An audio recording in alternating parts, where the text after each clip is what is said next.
Top 3 hunter training centers. It's so well liked that numerous hunters apply every year to have the name of Valhalla on their backs. However, the institution only admits one applicant out of every 500. Even 150 students are now awarded Valhalla diplomas. On the first day, the competition begins. Then a scene of Valhalla's interior is displayed, showing the interiors of each of the various cubicles. A hunter fight is taking place between two of them. From the top aisle, Lee Sang-kyo, the highest-ranking compact instructor in Valhalla, observes the hunters as they train. He declares that this time there are a lot of hunters applying to Valhalla. When Yu Min-jun, the Yushin family's successor, steps aside, Sang-kyo informs him that there are many candidates for this round of selection. Then, Sang-kyo queries if he has come to see his niece. There are many expectations placed on So-yeon, Yu Min-jun states. One of the top 5 families in Korea, the Yushin family includes genius Yeo So-yeon. At the age of 10, she possessed mana comparable to that of a high schooler. At the age of 13, she was able to add mana to her sword. When she faced off against the Yushin family at the age of 16, she prevailed. According to her personal datasheet, Sang-kyo describes So-yeon. Yu Min-jun reveals that it has been claimed that she was able to communicate with the guardian constellation of the Yushin family. Sang-kyo thinks it's absurd. However, Yu Min-jun claims that is the reason why So-yeon is held in high regard. The fact that each family has a guardian constellation associated with it accounts for why Korea had 5 ruling families. Typically, a hunter makes a pact or receives a blessing from their guardian constellation. The 5 leading families' guardian constellations, however, are distinct from other constellations. The Dajin family's Bow God, the Chaojin family's Tao King, the Jangsun family's Spear Saint, the Yushin family's Sword God, and the Asun family's First King. The family's members were blessed by their respective constellations, and were given more talent and skills than other people. Sang-kyo observes that there is a significant distinction between receiving a blessing and speaking openly. Making a contract with a guardian god is similar to doing so. Then, when Min-jun inquires about his niece, Sang-kyo responds that So-yeon should begin in 30 seconds. Min-jun asks the latter to allow him to watch, and after much pleading, Sang-kyo agrees to show him the screen, where it can be seen that So-yeon, 17, and Kim Joo-hyuk, 17, are about to engage in combat. Sang-kyo notes that they both appear composed. According to Min-jun, it appears that Kim Joo is aware of So-yeon's talent and is ready to give up because it is well known. Sang-kyo claims that Kim Jong appears to lack all fighting spirit, though. Soon after, So-yeon advances, expertly swishing her sword, drawing Sang-kyo's admiration for her fine mana and skilled sword work. However, as soon as she ambushes Kim Joo, he swipes her away with a single blow, and everyone is shocked as So-yeon collapses to the ground unconscious. The winner has been announced by Kim Jun. Kim Joo wonders if it is 300 years in the future, as he muses over why everyone in that time is so frail. Then, a flashback is displayed as the scene changes to the Tower of Destruction, 300 years earlier. The martial god Kim Hae-an-ho suffers severe injuries at the hands of the destruction god Barch. However, Kim Hae-an deals Barch his death blow, stopping the end of the world. When Kim Hae-an defeats Barch, who is the Tower of Destruction's boss, the tower starts to fall just as Kim Hae-an is about to fall with it. He reflects on how busy he has been working as a hunter since he was a young child. His time has come, just as he started to receive some attention and money. Kim Hae-an ponders whether he should have brought his disciples the entire time. He continues by describing a person's unrivaled strength and claims that even if his disciples had arrived, they would have perished like dogs. Soon after, Kim Hae-an is killed when debris falls on top of him. Kim Hye-an-ho reincarnates as Kim Joo, a 17-year-old boy 300 years later. In either case, he is happy with his new life. Kim Joon's body may be young and frail, but his knowledge from his days as the martial god is still present. He thought he would be able to live a life of leisure and luxury if he could just get used to this body. But all of his dreams are crushed when a transparent window appears in front of him. It says that a tower of destruction will appear in 5 years, so Kim Joo needs to get ready. Kim Joo calls Barch names, scolds him, and advises him to toss the ladder into the lava, but he promises that as soon as Barch shows up, he will kill him forever and live a life of luxury. A message telling him to reclaim his weapons and memories soon appears in front of him. Kim Joon then searches for the location known as Valhalla, in the 5th room on the 3rd floor to the right of Valhalla. Kim Joo and the eldest son of the Osun family, Osayek, square off on the fourth day of the top 10 competition. Given that the future of all 5 top families is represented there, Sang-chul believe there are more spectators than anticipated. Sayak views Kim-ju as a weakling and believes that defeating the latter would improve his reputation. The match will soon start. Sayak doesn't compete in literature, strategy, or martial arts, but his great physique makes up for it. Without mana, he was able to accomplish things that others could not, and with a little training, his strength increased exponentially. He was referred to as a genius because he required no effort at all. Saik becomes enraged and storms at Kim-ju, calling him a piece of trash when he calls him a retard. Kim-ju believes he won't be able to physically combat Saik with his reborn body, though. Kim-ju, on the other hand, uses a martial arts maneuver to avoid his opponent's strength before using his leg to trip Saik and knock him off balance. When Kim delivers a powerful blow to Saik, he lands with a thud, giving Kim-ju the impression that he can see his opponent. Kim-ju is crowned the victor, and despite his body being weaker than before, he believes he won't have any trouble hunting monsters. The staff at Valhalla is shocked by Saik's defeat, and one member questions why the latter couldn't withstand such a straightforward maneuver as Kim-ju walks away. Oh Chul-shin, the head of the Ahsan family, speculates that the fools believe that Kim-ju's move was a straightforward assault, because even if his son hadn't bothered to learn martial arts and only cared about his appearance, he would have been able to deflect a fist from any of his peers. Saik's rage got the better of him, and he attacked Kim-ju without thinking and used the strongest magic he had ever used to put an end to the fight right away. However, Kim-ju tilted his head to avoid the attack because he believed he would have undoubtedly been hit, completely shifting his center of gravity. In search of the chance, Kim-ju moved quickly, demonstrating that he could outrun Saik's top speed. Since Saik entered the room, this has all been a part of the great mastermind Kim-ju's plan. Oh Chul-shin swears to do whatever it takes to bring Kim-ju to their Asan family. Kim-ju squares off against Choi Erin, the second daughter of the Choi Jin family, on the day of the ranking match finals. To Kim-ju's annoyance, the boys freak out when they see Erin show up. She moves into position, but Erin decides not to attack right away. Kim-ju muses that at least she makes an effort to anticipate the situation. Erin is superior to the others. Others wonder if Erin has mastered the element of change of ability of the Choi Jin family at such a young age, as she grips her sword tightly and bursts of light emanate from it as Kim-ju charges toward her. Erin tries to divert him with her stunning eyes as Kim-ju draws near and then attacks with her sword. Kim-ju, on the other hand, is too quick for her and expertly dodges. Erin uses her sword to deflect an attack from Kim-ju, who felt as though he wasn't attacking a body. Kim then makes her sword more difficult for her to carry before launching another fist attack. This time, Erin is unable to avoid his attack and is knocked to the floor. Kim-ju relishes victory once more. Kim-ju is at the top of Valhalla's admissions list. Kim-ju is surrounded by reporters as soon as he exits the institute, asking him to share his story. Kim is also wanted by some guilds. The mob attack has Kim-ju so upset that he tells everyone to shut up. Kim-ju is in the news for his erratic behavior, and many people think he is a psychopath for rejecting the guilds that were offering him great money and benefits as a result of his behavior toward the guilds. People make remarks about his lack of class and temperamental nature, because despite his incredible talent, he lacks a backup to sabotage relationships of that nature. Kim-ju joins Valhalla as a freshman on his first day there soon. Kim is utterly bored as the teacher recounts the history of Valhalla Institute. Kim-ju turns in that direction and suddenly he finds himself being watched. A student who has been attentively observing him turns his head away. Basically, Kim is at Valhalla's constellation room to reclaim his memories and weapons. He only needs to enter and then exit. Classes start after the entrance ceremony.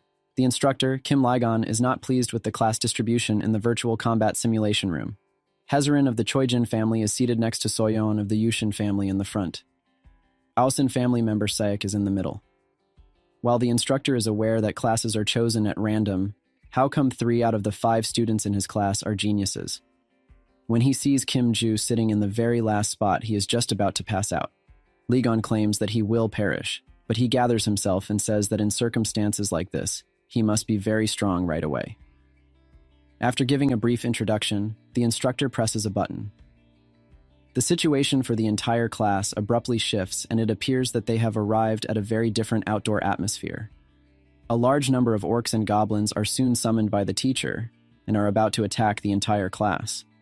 However, the orcs are unable to attack the students because the teacher has surrounded them with a shield-like barrier. The instructor then calls Kim Ju and inquires about his ability to defeat the monsters on his own.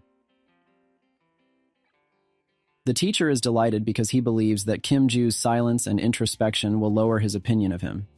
If the students have only seen or read about the monsters in books or movies, it is understandable that Kim Ju would be terrified. Ligon is awaiting Kim's surrender so that he can begin the lesson. Kim, on the other hand, bursts into laughter and claims that, of course, he could take care of them alone.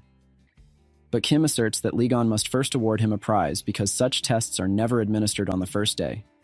Ligon concurred that if Kim dealt with all the monsters by himself, he would take whatever action was within his power. Ligon cautions him that under such circumstances, monsters actually do attack. Kim, however, brushes him aside and tells him to hand him the sword. Ligon gives him his own sword, and in a matter of seconds, Kim Ju dispatches the monsters with ease. Although it has been 300 years since Kim Ju last held a knife, he still manages to defeat the monsters with skill. He recalls how humans were unable to advance at the time because of the prevalence of monsters. So they made use of whatever weapons were at hand. The sword is still a common weapon, though. Kim is suddenly transported back to the present by an orc attack. He is quick enough to avoid that attack, though. The fact that the monsters are fighting in a predictable pattern makes Kim Ju wonder if they are fake. Meanwhile, Ligon and the other students are admiring how expertly Kim Ju is fighting. Because all he had given Kim Ju was a simple sword, Ligon couldn't believe what he was seeing.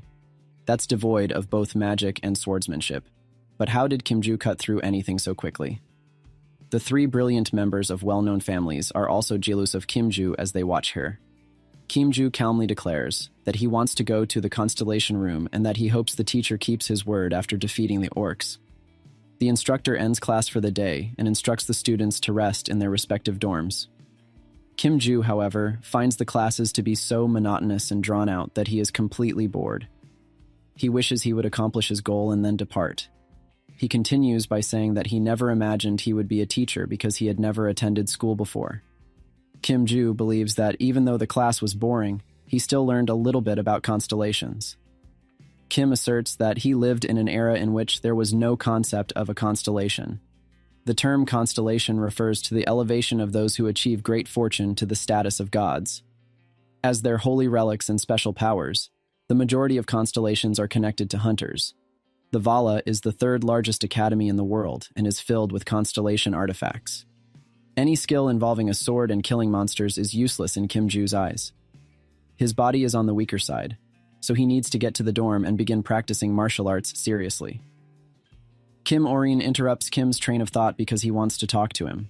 Ligun and Sang-gil are conversing about Kim Ju's abilities in the school's office because Ligun believes that Kim Ju is not a high school student. Ligun bemoans the fact that, as a result of Kim, he has experienced embarrassment rather than difficulty. In the virtual combat simulation room, Ligun created 120 monsters, all of which were instantly dispatched by Kim Ju. That's a lot for a high school student who has never encountered a monster, so even Sang-gil is taken aback. Sang-gil adds that Kim Ju is not unique and that he has learned from his research that he is an orphan who was raised in a risky environment. Ligun doesn't believe Kim is a forger. Sang-gil, however, refutes his assertion because it is inconceivable that a forger would dare enter Vala and stir up trouble at the entrance exam. Ligun then informs Sang-gil of Kim's request to enter the constellation room. Sang-gil consents to requesting permission from the headmaster to enter from the basement level, provided they don't proceed to the 5th floor restricted area. Ligun then expresses his concern over having to manage 3 geniuses and a moron for the entire year. In response, Sang-gil discusses a Ventric family exchange student named Rockdal Ventric in another class for his constellation. He was expelled from the British Academy for stirring up trouble there. Ligun feels a little better about his situation than the class next door, which makes him a little happier. Erin asks Kim Ju what she wants to talk about, and she asks him to teach her how to use a sword. Kim Ju claims he will not instruct her in that, though. Erin persists in his insistence, but Kim Ju treats her rudely, tells her to stop clinging to him, and walks away, while Erin watches from behind him. Back at school, Kim Ju acknowledges that his current physique is better than he anticipated, whether it be for martial arts or whatever. Because he lacks any magical abilities and is unable to control mana, Kim Ju is powerless. However, if Kim Ju finds that item, the issue with magical abilities might be resolved. In preparation for this, he will prepare some mana for him. Kim-ju is startled out of his reverie by the call of Rockdal Ventric, who brings him back to the present. He is accompanied by Yuria, his personal assistant. Rockdal introduces himself after Kim-ju is unable to recognize him. He asks Kim-ju directly, doesn't he want to be very strong?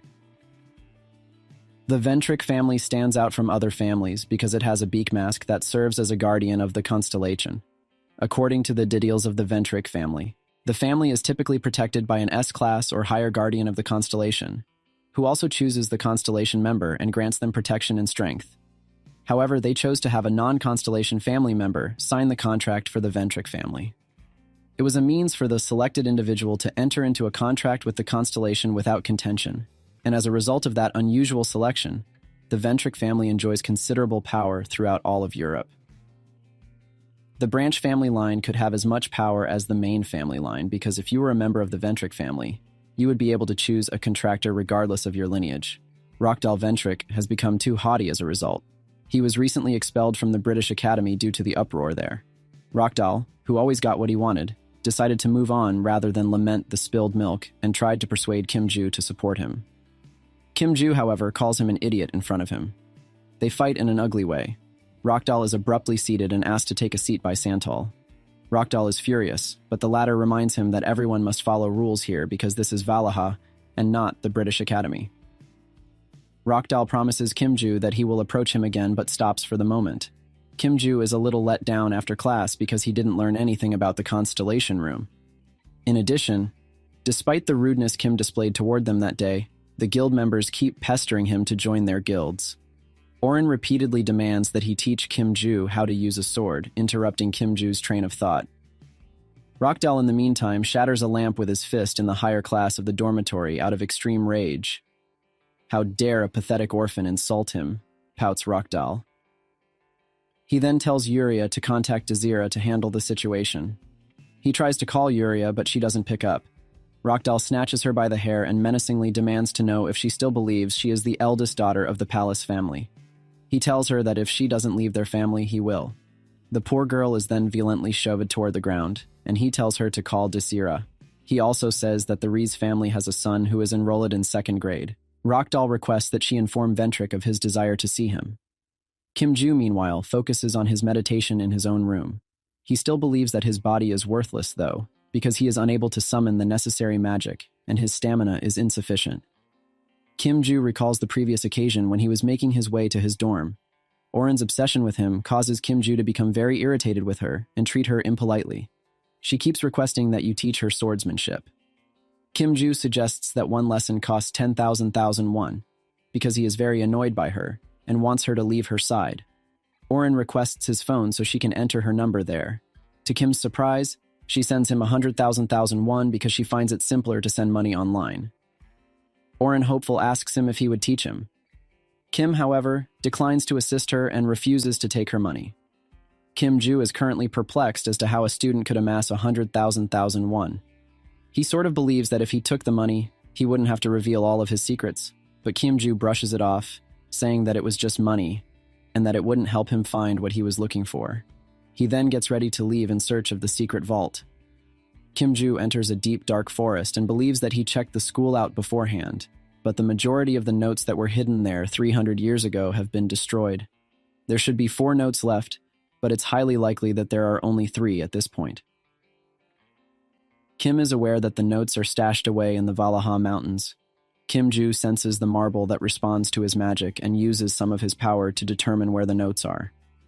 Kim-ju locates the location for digging as soon as a bright spot emitting light appears. He can only dig a few centimeters into the ground because his body is so frail. Kim-ju regrets that he should have buried his notes deeper if he had known about his limitations earlier. However, due to the Tower of Destruction that occurred 300 years ago, Kim-ju was forced to bury his notes. Kim-ju took notes and entered them here because the world was on the verge of extinction at the time, and there was no room for his wealth. Kim-ju hopes that everything inside is secure. Kim-ju finally finds his notes after going several hundred feet deeper into the ground. He discovers a massive keyhole that is too large for a typical key to fit. Kim-ju makes a magic string and shapes it into a key for that reason. He succeeds in opening the flap, revealing his glittering treasures and gold lying several feet below the surface. Kim-ju is relieved to have found his money because it frees him up from worrying and searching for the specific item he was looking for. Suddenly, he discovers some storage stones for the notes among the gold pieces. The time has finally come for him to use them because he infuses them with magic.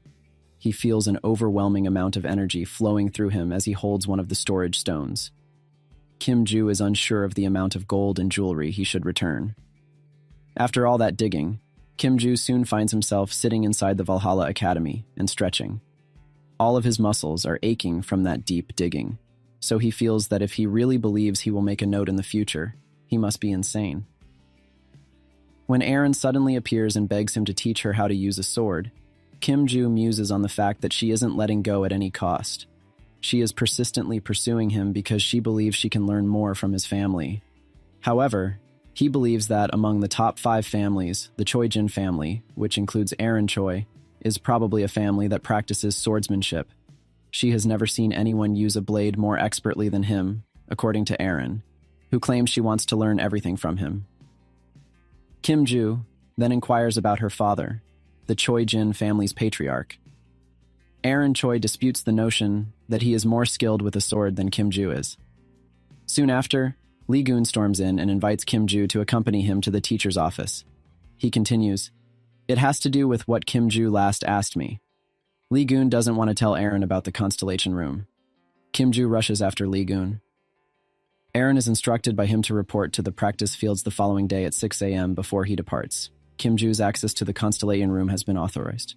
Lee-gun informs him. He will only need to descend to the basement level because he is not permitted to enter any floors beneath the first. Kim-ju concurs, so Lee-gun suggests he leave that evening.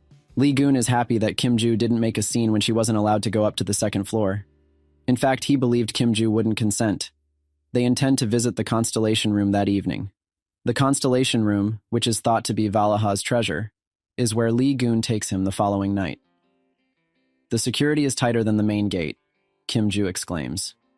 Lee-gun asserts that it is due to the significance of the constellation room.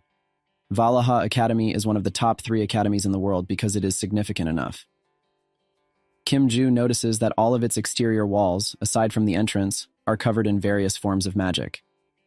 Kim-ju then asks the teacher the impermissible question about how one might trespass to the second floor, and that something illegal must be done in order to do so.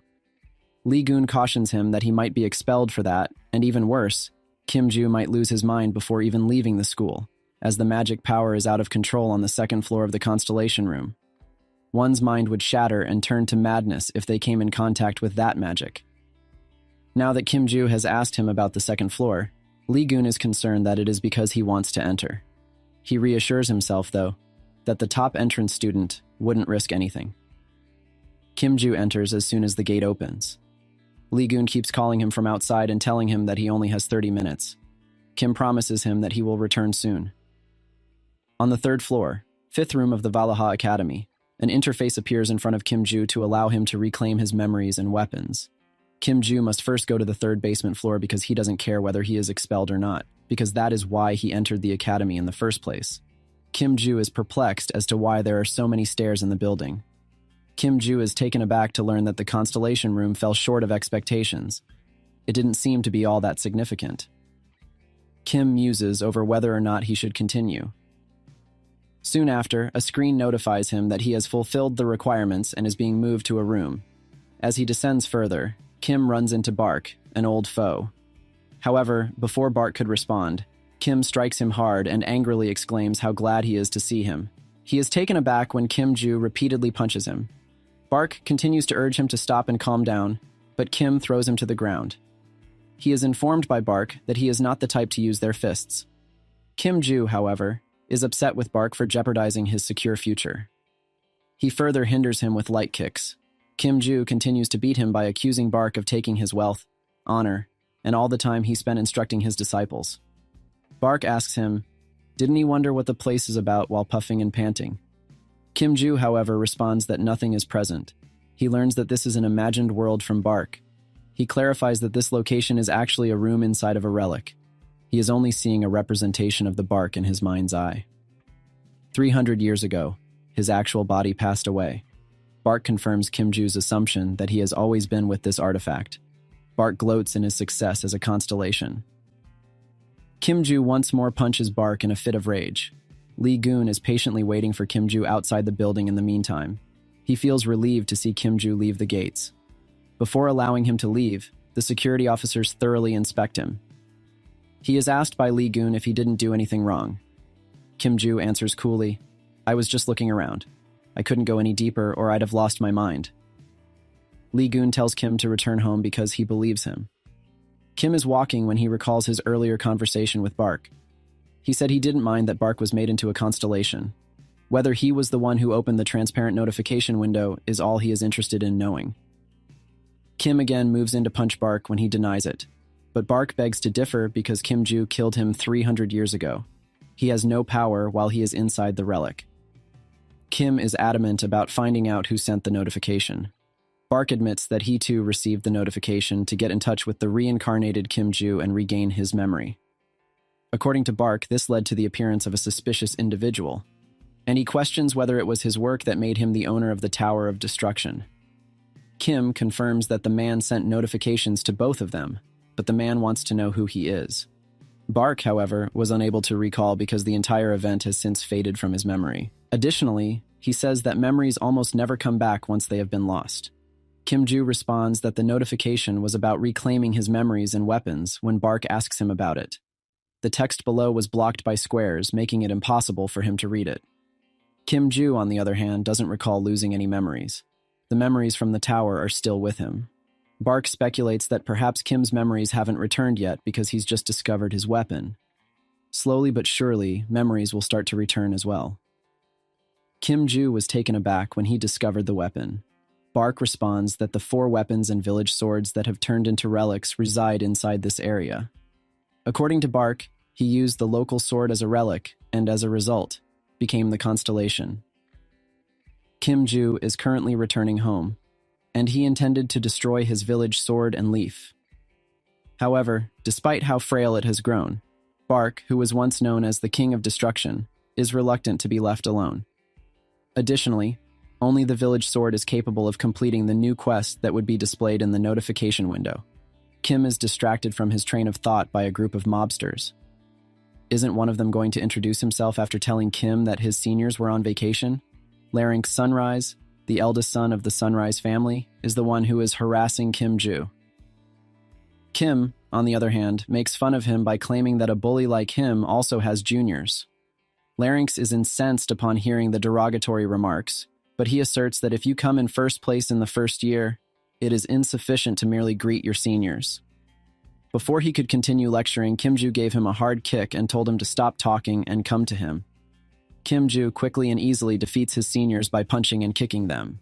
The seniors were certain they hadn't seen the sword earlier with Kim when a sword soon materialized in his hand. Kim, however, summons his adversaries to come to him while holding the village sword with pride, and he would crush their heads off if they didn't move. When Larynx receives a message from Rockdal Ventric telling her to take care of Kim-ju, the action shifts to 3 hours earlier. Rockdal will give Larynx a great reward in return, which would be a great reward for the Sunrise family. He goes on to say that Larynx doesn't need to use any weapons, he will still clean up the mess. Larynx accepts and departs right away. Larynx believes that a first grader cannot compete against a second grader because they are always and universally considered to be first graders. He believes that the stark differences between first and second graders are inevitable. They have a contract with the constellations that explains this. In order to sign a contract with a constellation, the Valhalla students must visit the constellation room during the second semester of their first year. Students who create the contract are referred to as second graders and work as contractors. You can access and use your constellation power once you reach second grade. Larynx is also relieved that Kim-ju, who is not a member of any notable family, has no guardian constellation, making it simple to defeat him. Larynx is now regretting his previous judgment of Kim-ju as he sees Kim-ju roasting his colleagues with his sword. Using his own sword, a second grader tries to slash Kim-ju. Kim quickly dodges though, and the attacker misses. Then Kim punches him in the face. Larynx was astounded to see that second graders were appearing one after another out of thin air. Larynx wonders if second graders need to be more skilled in magic or martial arts than first graders in order to become contractors. Larynx is perplexed by the strange swordsmanship as it appears that Kim Ju is walking with a moderate swing force while inflicting serious harm on those around him. Kim Ju warns the survivors that he will crush anyone who refuses to move. The rest are undecided about whether to confront Kim or flee. Larynx, on the other hand, exhorts them to not be terrified of a mere first grader. Before he can attack, however, Larynx charges at him angrily.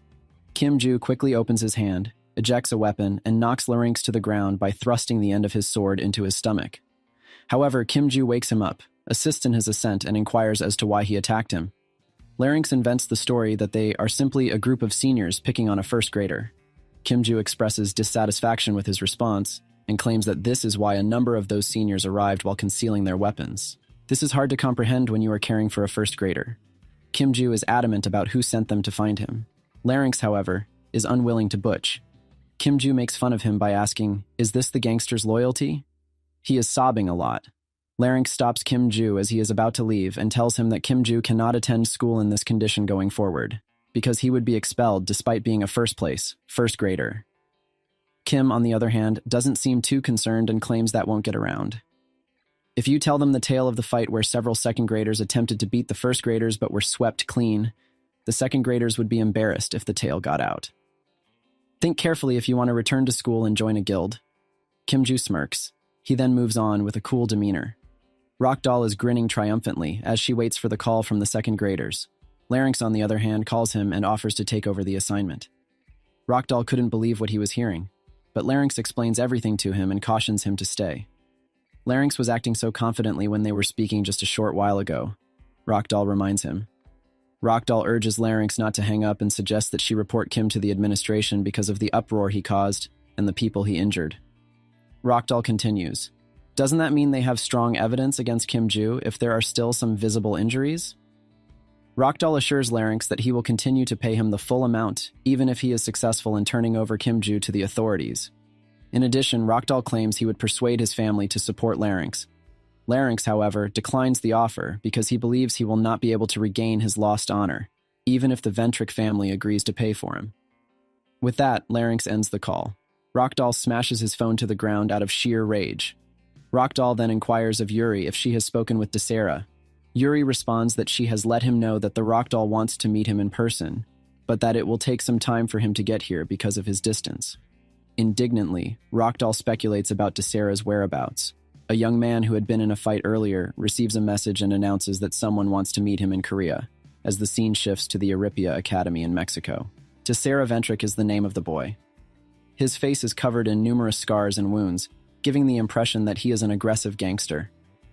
Desera reads a message from Rockdoll requesting that she travel to Korea right away to take care of Kim Ju.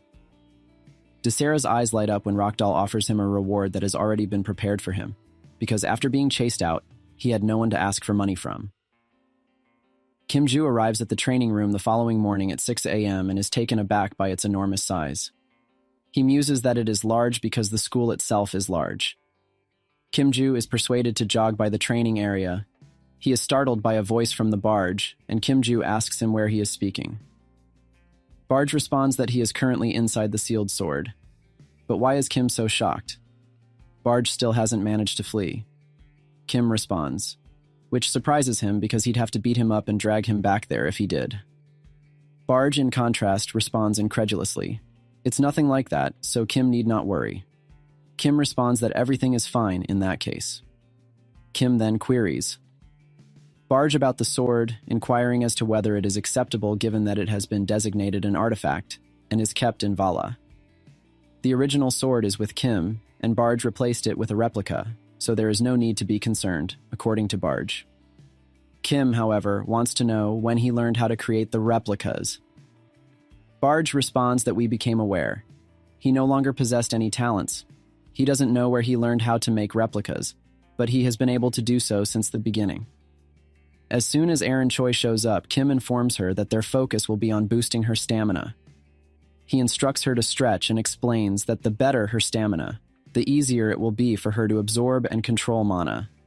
It's the foundation for improvement, according to Kim, but he thinks the way training is done now is strange. They are putting all of their resources into mana before improving stamina. For a reason, not even Choi Aaron has a lot of mana. She only has student-level stamina when using a sword.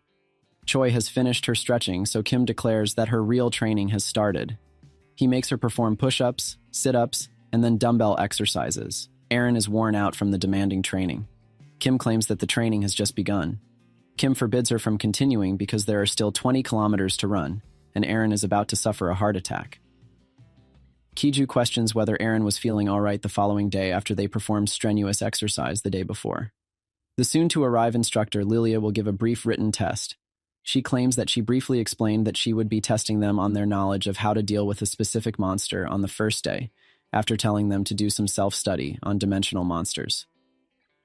Kim completes his test on time, even though everyone else is about to board a bus with the test. The test paper's repetition rates are compiled. The test they took today, according to teacher Lilia, won't be added to their final score, but it will be used to gauge their aptitude for the subsequent class. She announces that the official lesson would begin in the virtual combat simulation room in the following class. Barch, in the meantime, whispers to Kim, "Are you sure you could write answers like that?" Barch confirms that he has been watching him, and when Kim expresses surprise at this, he claims that he wrote the answers as he knew them. As the test results are being checked in the first-year teacher's lounge, Instructor Lilia shakes in rage as she reads Kim's paper and queries how he could dare to use these dreadful statements as answers. A mug of coffee is carried into the teacher's lounge by Instructor Lego. He asks Lilia if she is marking his test papers when he notices her going through test papers. She confirms and states that she is getting ready for the simulated fight in the following class. She advised the pupils to research the monsters. She then required them to take a short written test, which they all axed, as would be expected in a class with students from well-to-do families. Lagoon exudes relief and says he needs to leave. Lillian, on the other hand, exclaims Kim's name aloud and questions how he can claim that Rapper 1 is the solution. Poor Lagoon spewed out the coffee he was drinking because it happened so quickly. Lagoon hesitates before asking Lillian if Kim made any effort to pass the test. The teacher responds that he is currently making fun of the class and that it is not about effort. Lagoon asks frantically if it's really that bad, and Lillian responds that it can't be ignored. Lillian makes the decision to thoroughly instruct him and show him the paper in the upcoming class, that monsters cannot be handled so simply. The entire class is in the Valhalla virtual flight simulation room 1 week later. Lillian claims that after grading and bringing back the tests, most of the students performed exceptionally well. She then commands Kim Ju to come forward by name. She then hands him his test and declares that everything he wrote was completely illegible. Kim is questioned by the teacher about his test-taking technique after he receives a score of 0. Kim claims to have taken his test very seriously. The first question is then read aloud by the teacher. How should rock goblins be handled? Kim's solution was to shank it in the stomach. Her head is slapped by the teacher. Second, what would you do if you saw 8 jungle goblins charging in your direction? Kim reads that beginning with the ones who are advancing on one. To damn them, one should stab them one by one. But even if he pretended to have studied some tactics, the teacher finds his answers outrageous and says that, in Kim's opinion, a rock goblin is defeated by shanking. A rock goblin's defense, however, is B+. It follows that a typical sword aura won't harm it in any way. Kim, however, said that using a sword against that kind of monster could be frightening. Kim, on the other hand, responds coolly, it can be done, and it's all over in one big strike. The instructor, though, believes that Kim's ego is limitless. Since Kim is confident in his response, the teacher says she will give him the chance. Huge goblins surround Kim as soon as the teacher begins the simulation. Kim is given the challenge by the teacher that she will regret it if she kills all the monsters at once as he did on the test. Kim concurs with the instructor after learning this and places the test paper in front of the student. Kim soon finds herself in a simulation of a forest and encounters a huge, hideous goblin. Everyone admires Kim's bravery as she confronts the goblin. The teacher wonders if Kim Ju's talent is genuine because he has already dispatched 120 summoned goblins. He cannot, however, defeat the rock goblin with any old sword. As soon as the fight starts, the teacher is shocked to see that Kim has already stabbed the goblin in the stomach with the sword, and that the goblin has vanished, leaving the sword still intact on the ground. Kim tells the teacher triumphantly that this is shanking a goblin in its stomach by the name. Students from prestigious families are perplexed as to how he defeated a rock goblin with just a sword and no magic. How did he do it? Teacher Lillian asks Kimju. Because you need to be at least a rank contractor to kill a rock goblin with a sword, it makes sense that you would attack it instead. Kim claims that this proves his response is accurate, though. Before Kim could respond, the teacher said that the next question was asked and the answer was not yet. He is taken to the following simulation, an underground tunnel. Soon after, he runs into goblins from the jungle, or goblins the teacher is using to explain anger management. It's extremely difficult to handle these creatures, says Teacher Lillian. The goblin in front of you would summon all the other goblins if Kim didn't do it correctly by using its howling ability. Normally, they can be defeated with a magician's assistant, but in some situations, it might be best to avoid them altogether and just flee. The teacher explains that although he could only see 3 goblins at the time, 5 more would soon approach him the moment Kim made a mistake. The teacher goes on to say that even if he used the sword skillfully, it would still be challenging because, from what she has heard, he has a very slow sword speed. To everyone's surprise, however, Kimju quickly stabs the sword through the head of one goblin. Before the 3rd goblin could scream, he stabs the sword into its mouth while stabbing the 2nd goblin in the forehead. The 3 jungle goblins were dispatched by him in a matter of nanoseconds. Kim turns to face the teacher and says, "In that case, I also got my second question right." Kim and Oren are working out hard at the gym. While Kim works out with incredible endurance, Oren gets beat up quickly and is left panting on the ground. Kimju is a little taken aback and wonders why she's having trouble with this intensity of exercise if she wasn't exercising with her clan. Kim asks Oren how she plans to face the monsters at that level of stamina, to which she responds that she doesn't typically push herself as hard. Oren reveals that she could just use the strength of the constellation members to use her magic power. Kim muses that he should have anticipated this. Since they all rely on their constellations, they train their magic power rather than their stamina. Kim surmises that as long as they train well enough to borrow a constellation's power, it's okay even if they don't increase their physical ability, though the risk is fairly high. For example, what if you get stuck in a dungeon or labyrinth where using magic is prohibited? Or what if you fight for too long and run out of mana? What will happen if the constellation members choose not to lend their power? Kimju asks Oren if she finds any significance in these exercises for increasing stamina. Of course they are, Oren responds, since Kimju promised to teach her swordsmanship only if she would perform those exercises. Kim makes fun of her by stating that the only reason she is performing these tasks is at her request. Oren flushes before shrugging it off. Kim decides to end the day because she needs to get to the academy soon. Oren departs as Kimju completes one more set. Following her departure, Barch begins speaking with Kim. He queries Kim about the identity of the woman. Kim confirms that she has kept up with her training without complaining, and Barch continues. Kim is then asked if he has decided to train her. Kimju responds that it's just that she pressed him for information about his swordsmanship too much. Barch then asks if he has actually demonstrated his swordsmanship to her. In his defense, Kim claims that although he hasn't actually shown her his artwork, she might have caught a glimpse of it when he displayed it in his classroom. With mock sarcasm, Barch remarks, how could she notice its strength just by observing it? Kim responds that even he found it mildly amusing, so he intends to impart some of his knowledge to her. Kim soon observes the Asan family member Sayak working out hard. They eventually come face to face. Kim starts off by inquiring about the subject's training history. Sayak responds, I've been here ever since. He always made it a habit to work out before going to the academy. He then makes an excuse and walks away. Kim thinks about Sayak in awe, and he doesn't know if it's because of the martial bone he's born with, but it looks like he's able to train for so long because of his talent. Unexpectedly, when Barch asks why Kim is so intrigued by that man, Kim responds that he must be smarter than those who only practice magic. Kim believes that these constellation members actually do what they say they do. Barch claims he has no idea because he is also a constellation, but for 300 years all he did was stay isolated here. He doesn't know anything about the other constellations. Barch suggests that if Kim completes the new quest set in his Systems tab, he might be able to learn more. The same instructions for regaining his memories and weapons appear in a short while, but there is a cryptic hint that appears below that reads, Vala's eye of the great forest made Giorona's house. Be careful, the Heaven Sword is necessary to meet the condition. Kim tries hard to recall that he has heard something similar to the clue in class. It was their final stop for basic necessities during the first semester. If not for that quest, he would have simply fled after finding his belongings. It appears, though, that he must remain covert for the time being. Barch, however, belittles him once more by reminding him of the recent chaos he caused by picking a fight with those criminals. However, Kim-ju doesn't regret that confrontation.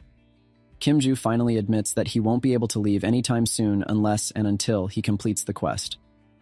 Kim worries that as his reincarnation's secret is revealed, more will follow. The setting changes to the Ventric mansion in the United Kingdom. Adelia Ventric, the vice owner of the clan, is speaking to her subject while elegantly seated on her throne. Adelia questions the man about what actually occurred. The man responds that the outside of the Reading Labyrinth has been taken care of. Adelia praises him and asks if he has any additional information for her. The latter informs her that he is considering hiring a few capable men he has met along the way. He continues by saying that a member of Robert's clan, which was destroyed, has emerged from this time's labyrinth. The lady queries whether the subject of the conversation is fairly powerful. The man confirms and claims that the two contractors he has located are of rank.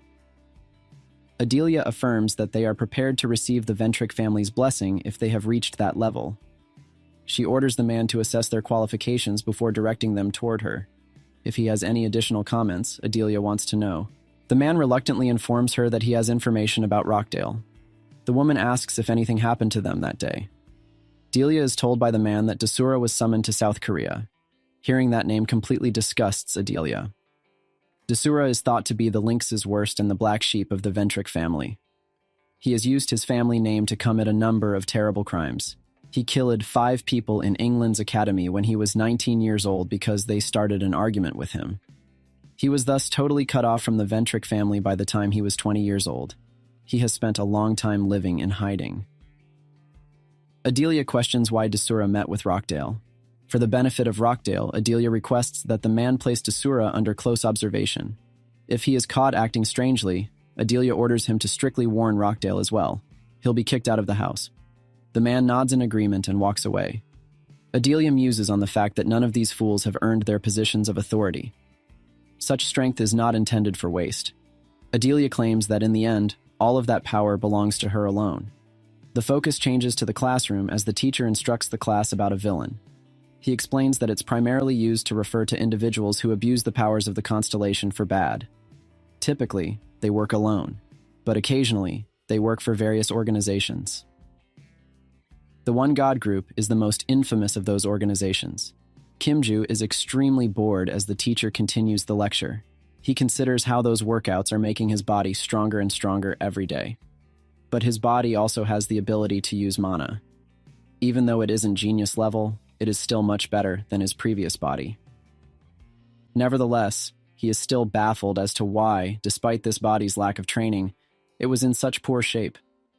He could hardly complete his Kai sessions the first day because he had less mana than a typical person. He already felt like passing out from shoveling because the body's condition was so poor.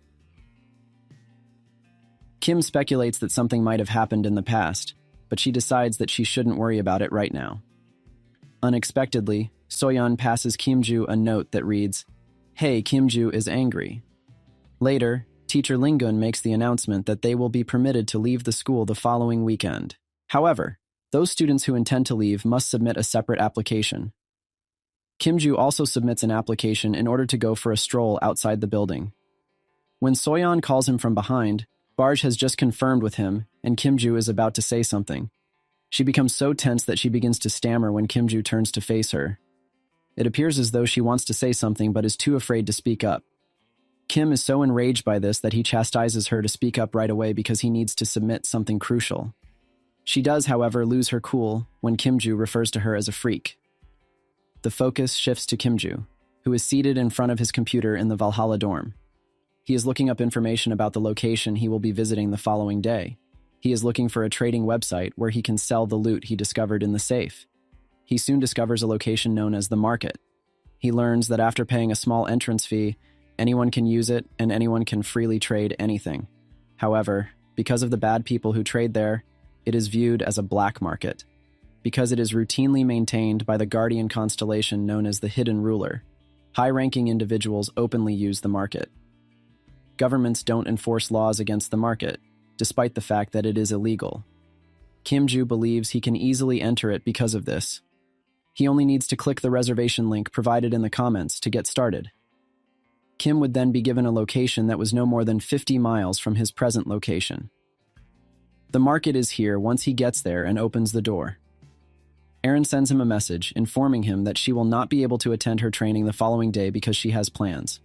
To his annoyance, she sends her some silly emojis after he wishes her a safe journey. Kim-ju later departs for his designated destination, which is expected to be inside an abandoned cafe. When he arrives, he is shocked to see the location, which is old and deserted with cobwebs hanging everywhere. Kim-ju ignores everything and arrives at the proper location. He locates a door and uses it to enter a room. He's in a large, empty alley with buildings surrounding it. Nevertheless, despite this being Kim-ju's first visit to the market, he feels as though he has been here before. It's all reminiscent of the night he experienced 300 years ago, particularly the purple sky and the cloudy moon. A strange man summons him and inquires as to whether this is his first visit. Kim-ju recalls the instructions that stated a man in a leather suit would demand that he pay the entrance fee of $210,000. Kim-ju gives him the money, leaving him with just $31,000. He is unconcerned, though, because he can earn more money here. Since it's Kim's first time in the market, the guy then offers to guide him. Kim queries him as to where he should go if he owns jewels to sell. Kim-ju doesn't want to auction off his jewels, but rather sell them quickly, so the man directs him to the market in the 3rd district, where he will find a ton of merchants who buy anything from jewels to weapons as well as anything anyone could think of. Kim asks him who he thinks is the most reliable person in the area, and the man responds that Morris is a good candidate because he is known for having competitive prices. Then he gives instructions on how to proceed by simply walking straight ahead and turning right when he comes to a fork in the road. Because of the nature of the goods being sold over there, the man strongly advises him to wear a mask. The man gives Kim-ju a mask as a token of appreciation. Kim-ju acknowledges him and moves in that direction. When he arrives, he discovers a man hiding behind a cat mask. Kim-ju addresses him as Morris and says he wants to sell some things. The man claims that he could process them quickly if they were jewels and gold. When Morris opens the bag that Kim-ju hands him and looks through the accessories, he is shocked to see a ring that is referred to as an artifact from the Destruction era. Morris confirms that the items Kim-ju brought are an artifact of destruction from every angle after careful inspection. Morris questions where he actually obtained those artifacts. He is asked by Kim-ju how much Morris would be willing to pay for those jewels. When Morris asks him where he obtained those jewels, Kim-ju responds frankly, "I heard such questions aren't supposed to be asked here." Morris quickly apologizes and explains that the glitter of those artifacts caused him to become sidetracked. He genuinely declines to exchange those jewels, though, as he lacks the funds to purchase them all from Kim-ju. He also couldn't process them. He then suggests that Kim-ju go to the auction house. Kim then asks how long it would take to sell the jewels if he put them up for auction. Morris responds, 2 to 3 weeks, noting the large number of reservations for slots. The auction hall won't be ready for quite some time. Kim wonders if he must then make a personal trip to the market. Morris responds in the affirmative because he needs to be verified before being paid. Kim then asks how much he could expect to receive for those jewels in the auction. Kim queries him about how much he's missing after Morris shows him the calculated amount. Morris explains that the figure was only calculated as a rough estimate. However, the situation would be entirely different in an auction. Morris claims that he could still get 3/4 of the value of the artifacts, even if he sold everything he owns. Kim-ju consents to accept 3/4 of the total value. Morris is taken aback because there is another very important factor that plays a significant role in why the Destruction-era artifacts command such high prices despite their age. The constellations are the cause of it. The constellations that began to appear at the end of the period strangely responded favorably to those ancient artifacts. Because of this, a helpless common person was able to negotiate a deal with those S-rank constellations. Morris adds that he is still a contractor and goes by the alias the Alchemist's Zone.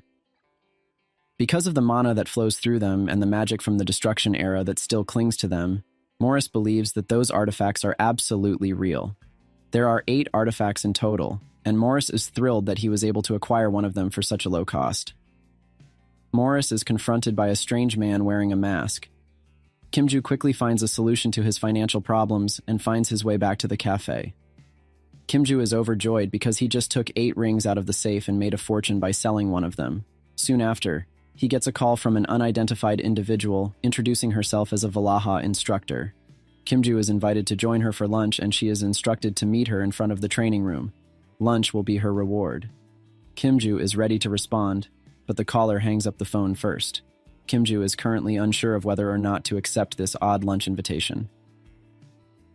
Morris asks the visitor at the market what brought him there in the meantime. Both seem to be very familiar with one another. The person is identified as Black Cat, the market's proprietor. Morris has applied anonymously for an auction for the first time, and the owner is worried because he wants to inspect the item for the auction. Morris clumsily hands over those items, and the Black Cat announces that the ring belongs to his constellation owner, who wants it. Instructor Lilia has invited Kimju to lunch at Valaha's restaurant. Kim is wondering why Valaha has such a posh place, while Lilia is gorging on some food. Kimju declines Lilia's offer to be her assistant after that. However, Lilia cautions him against making snap decisions because working as her assistant would have many advantages for him. Kim would be awarded numerous grants and scholarships. He would also have the chance to collaborate with Lilia on a thesis. Kim could write about the 3 different monster attacks if a thesis is published. If that occurs, his name would be included in the world's Monster Research Association, which would inevitably bring fame and riches. Additionally, he could leave the building twice a week, rather than just once a month. Kimju, however, continues to reject because he does not find any of the advantages alluring. Even though he is an instructor, it would be difficult to get in because his immediate goal is to reach the Eye of the Great Forest, which can only be reached during the Grade 1 performance assessment. Lilia persists and claims that if she could provide him with some information that sparks his interest, he might be willing to tell her about the monster attacks. When Kimju inquires about the nature of the information, the latter responds that it concerns Aaron, who is constantly circling him. She reveals that Aaron's family is about to abandon her. Kimju is not entirely interested in this information, though, but Lilia insists that he must impart some information to her because he hasn't forgotten what he heard. Choi and her older brother are then called by their father to participate in a sorting competition that will take place 3 weeks later. The winner will receive a special blessing from the constellation of their family. The family would disown the person who would lose. Aaron's older brother makes fun of her for being legitimate and insults her by saying that she is not qualified to be the head of such a wealthy family, or even to be a member. Aaron's heart breaks as she thinks back to how her mother always wanted her to be the family's head, in order for her to be free from all suffering and pain. Our hero is already sitting in his class. The teacher is writing something on the blackboard. The assistant reminds our hero that midterm exams are about to begin, and that he needs to be more attentive because his homeroom teacher is just explaining the rules. But our hero doesn't give a damn. He asks his helper if he should worry about this at all. He doesn't pay attention to it at all. The teacher says that in Valhalla, exams are incredibly important. In fact, in the midterm, as well as the final exam, students who receive the lowest score will be expelled from school immediately. It is for this reason that all students will have to try hard. He hoped very much that they would be well prepared for everything, as there would be not only written exams, but also practical ones which would test their strength. Our hero was interested only in one thing, in the written exam, as in his opinion, it was much more important than just practical. Our hero understood that he mustn't leave the school. In fact, he must stay there until he reaches the Great Forest. But at one moment he realized that he did not even know how to get there, so he called his helper, Barch. He was surprised. He did not expect that our hero would call him right now, so he asked him what our hero wanted him to do. But our hero didn't hesitate long to ask him a strange question. Does Barch attend many classes at this school? He was a little embarrassed and answered that he probably did. But what does our hero want to know if he asks such a question? But our hero surprised him even more by saying that if he didn't know how to write the written part of the test, it was Barch who would answer it.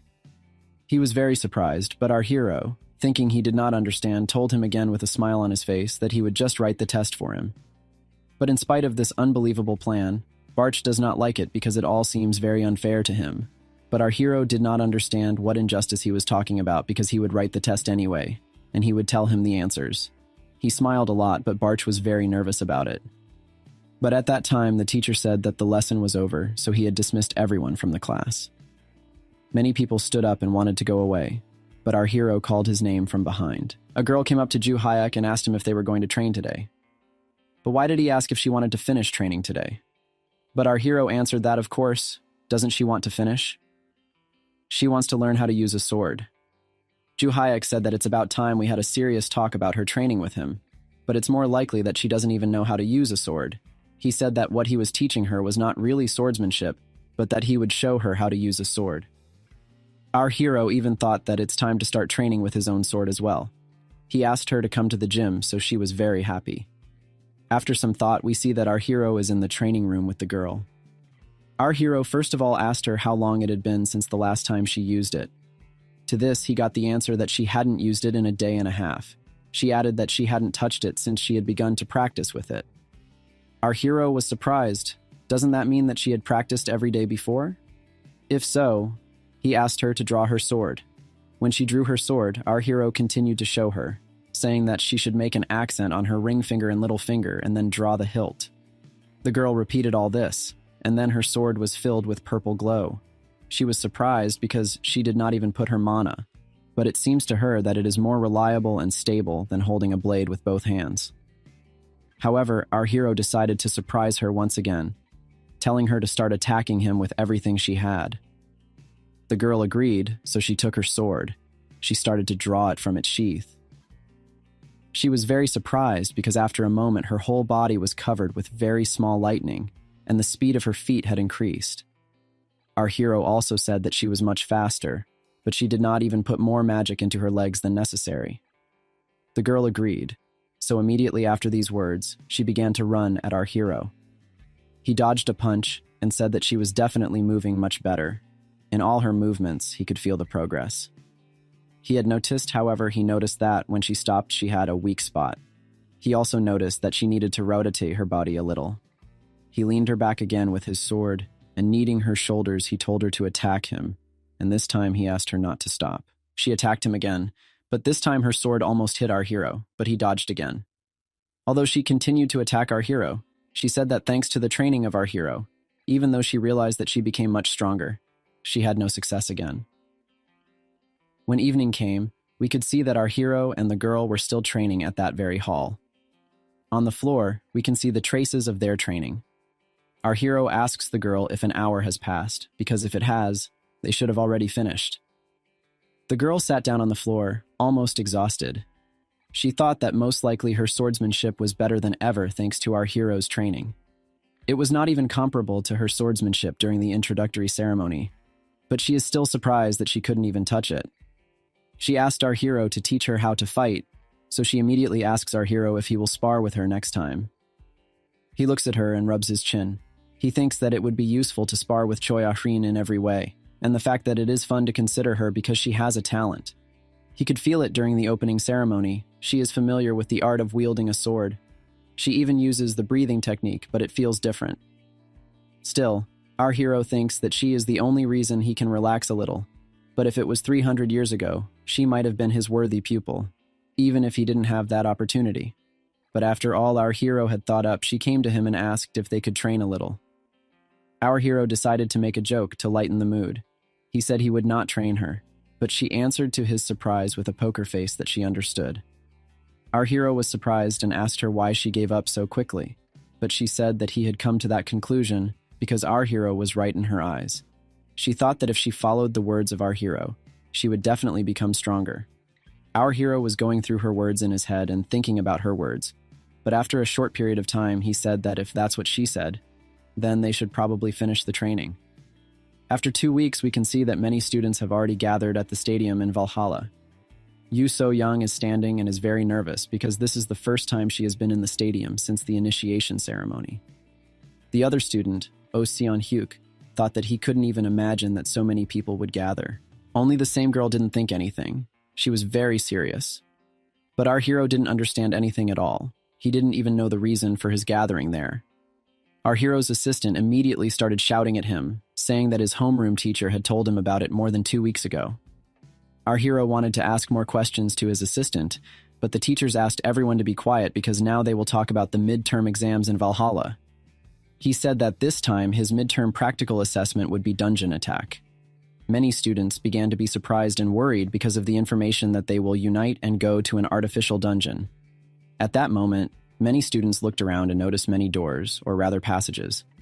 The teachers said that they could now create their own team. They let them do it, as it would help them in the future. One of the conditions in this competition is that players can both increase the number of their players and decrease. However, they will only rank everyone according to their level of contribution during the dungeon attack. But the criteria for disqualification was that if they do not finish, in the allotted time, they are out. The difficulty of the dungeon is F+. As soon as the teacher announced that their test had already started, everyone immediately started rushing around each person and asked everyone if there were strong players around. Teachers were looking at this and understood that everything that was happening around them had been planned. While the girl was looking for her team, saying that the dealer of their team was already good, they needed someone else. Many people came up to the girl at this time, but she still thought that she should find someone better than her, because using all the statistics, 5 hours is enough time for 8 people in the dungeon.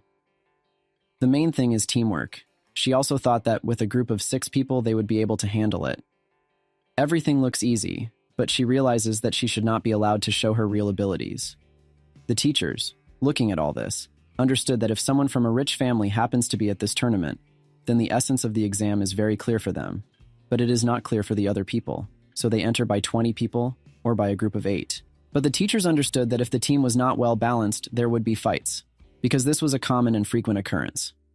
The teachers went on to say that in about 30 minutes or so, all participant students will enter the dungeon, so they are already preparing to count the points. Our hero at the same time stood in the middle of the entire field and thought about whether all students who have gone into the area also receive points. After all, if so, then he should enter it.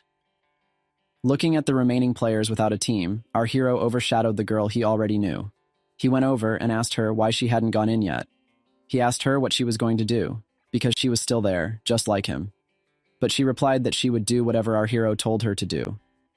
Our hero was very shocked by this situation.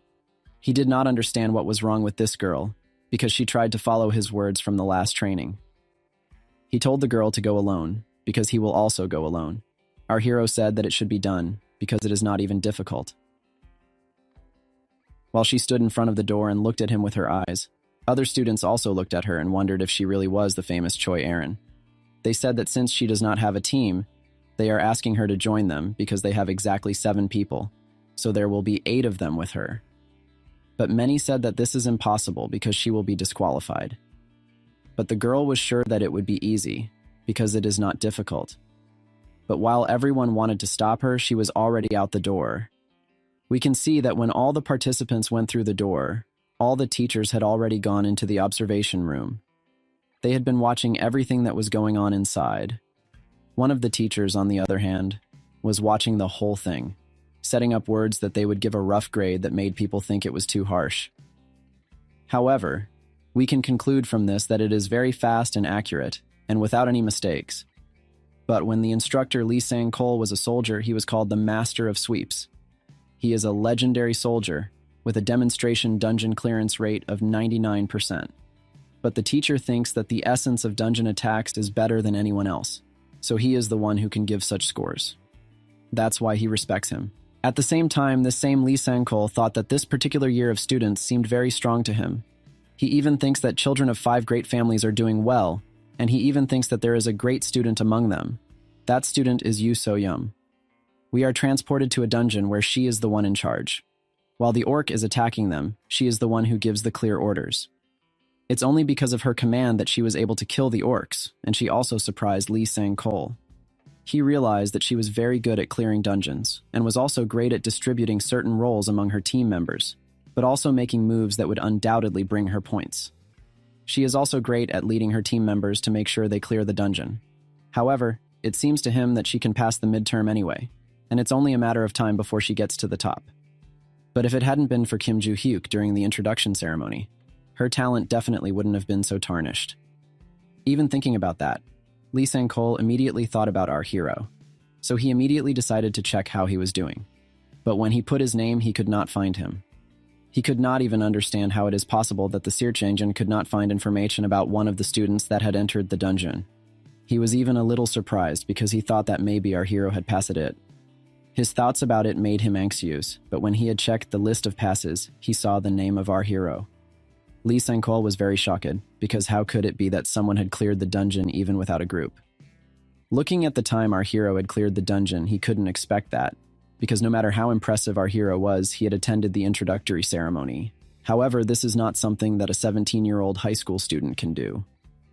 Lee Sang-kol even decided to watch the tape of our hero going through the dungeon. As soon as he turned on the tape, we could see that our hero was just standing there even while a bunch of monsters were running at him. He had a little stretch in the shoulders, but immediately ran into the monsters with a smile on his face. Many orcs and goblins scattered at once, and our hero had a lot of fun, because he did not have so much fun as to cut stone goblins. When he had finished with goblins, our hero noticed orcs that wanted to kill him with their clubs. But our hero didn't care much, because the only thing he cared about was to cut more and more. All his greed for killing was watched by many teachers, because they were also very shocked by the strength of our hero. The teacher watched as our hero approached the strongest monster that had been modeled especially for the midterm exam. They had even noticed that this golem would be very difficult, because they had specially improved its characteristics to make it fit the required number of 8 people. The golem wanted to attack our hero, but our hero liked it very much. After all, now he is up against a serious opponent. But the golem was surprised, because our hero was able to counter it with a single blow, which immediately took away the golem's head. Lee Sang-kol already thought that this year the first place in the midterm exam will go to our hero. We saw many students leave the room now. The exam was over. But there were disputes in the teacher's room, because many of them still did not understand how our hero came to be in the first place. The teacher immediately went to Lee Sang-kol and told him that the results had already been published, but everybody understood that they had gotten unexpected results. Lee Sang-kol, even he, thought that many people could not expect that. Everybody knew that anybody would get first place, but not him. But Lee Sang-kol thought that when our hero would grow up and enter the industry, only because of him could Korea regain the title of the One. The teacher was immediately amazed, because isn't this title given to the strongest contract in the world? However, Lee Sang-chol said that there had been no geniuses for a long time, and even the fact that Choi Ah-rin was such a surprise could not give them any peace of mind. Everyone knew that the timing of our hero and that girl was unbelievable. Lee Sang-kol doesn't even know why the same girl had to face the dungeon alone. It took her very little time to face it, even though she suffered a lot herself. The master knew that she was a very quiet and hard-working person, but he would never have thought that she was one of those people who could clear the dungeon alone. The teacher even thought that if this exam had been centered on teamwork, then Yoo So-young would have definitely scored higher. However, the fact that our hero and Choi Ah-rin were able to get the highest marks because he was focused on their contributions just couldn't give him peace, because he definitely wouldn't recommend their way of passing to other students. He knew that what the first 2 places had done simply could not be repeated by the others. The teacher who was holding the scoreboard thought only that he could already see her abilities when he was still the leader of the Choi Jin Guild. She even then had the aura of a model student who only practiced fencing, but he also could not believe that she was just there to go alone into such a dungeon. He asked himself if it could not all have happened just because of our hero, but he decided not to convince himself of that because he needed only rest to get his thoughts together. The next day came. Many people went to see the results, where in first place was our hero along with Choi Ah-rin. It made the 2 students very angry, and they immediately wanted to go to Korea. They arrived in Seoul and went to a place where an acquaintance was sitting.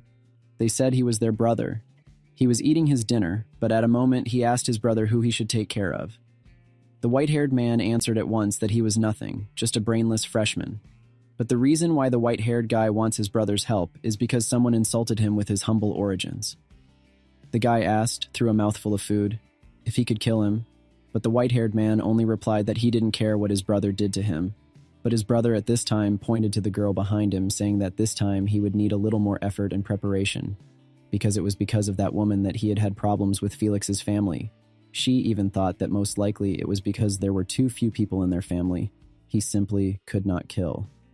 But still, continuing to eat, he said that the people in Valhalla are very different, because no matter how often he does it, it is difficult for him to get there and make a mess. The white-haired man understood everything, so he said that he would do everything possible to prepare the ground for his brother. The brother was very pleased, so he immediately asked to prepare a great reward. It has been a week, and our hero is somewhere in the street. He walks down the street with his permission slip to go outside. His assistant also asked him if he had been out recently. Our hero said that he had, but that he needed to go out again. The assistant even asked our hero if it was true that he had been allowed to go out one more time, simply because he had taken the test much earlier than everyone else. Our hero replied that it was true, because he could not miss such an opportunity. He must find all his notes. The assistant asked him where he was going, but he went to Suwon. Our hero walked through the woods and thought that what he was looking for was exactly where he was, but he was stopped by his noble family brother. But before we see the sequel, we go to the market, to Area 7. In a tall building, looking out the window stands a man in a mask. He sees that the constellation is asking him when the ring will arrive. He answers that it is already on its way, as he only needs to go through the normal procedures before it arrives through the portal. But at this point, the messages begin to look strange. It began to send the same notifications over and over again, which said that the constellation thought that he had gone crazy. The man thinks that he investigated whether his artifact, an artifact of the Age of Destruction, at the request of the former Black Cat. But even this is the first time he's seen such a reaction. Looking at his desk, he was distracted, because his ring had already arrived there. He thought about what he would give to them if they would be quieter. He opened the box and took the ring, which had a very scary aura about it. He picked it up and told Mr. Constellation that they had finally got it. But at this, Mr. the Constellation began to repeat the same message, which said only that this is what they were looking for. We are again transported to the forest, where our hero is face to face with the very same brother. He can't understand who is standing in front of him, but he smiles and asks, does he really need to know? Our hero immediately realized that the strange man wanted something from him, so he asked what he wanted. He says that if he did not want him, he would not have looked for him on that desolate mountain. Our hero immediately realized that this strange man wanted to get rid of him. The killer said, or rather, he praised our hero's intuition, but our hero said that it was not even his intuition, because most probably anyone would have understood it just by seeing the way the killer looked. He even said that he had seen the killer a few days ago.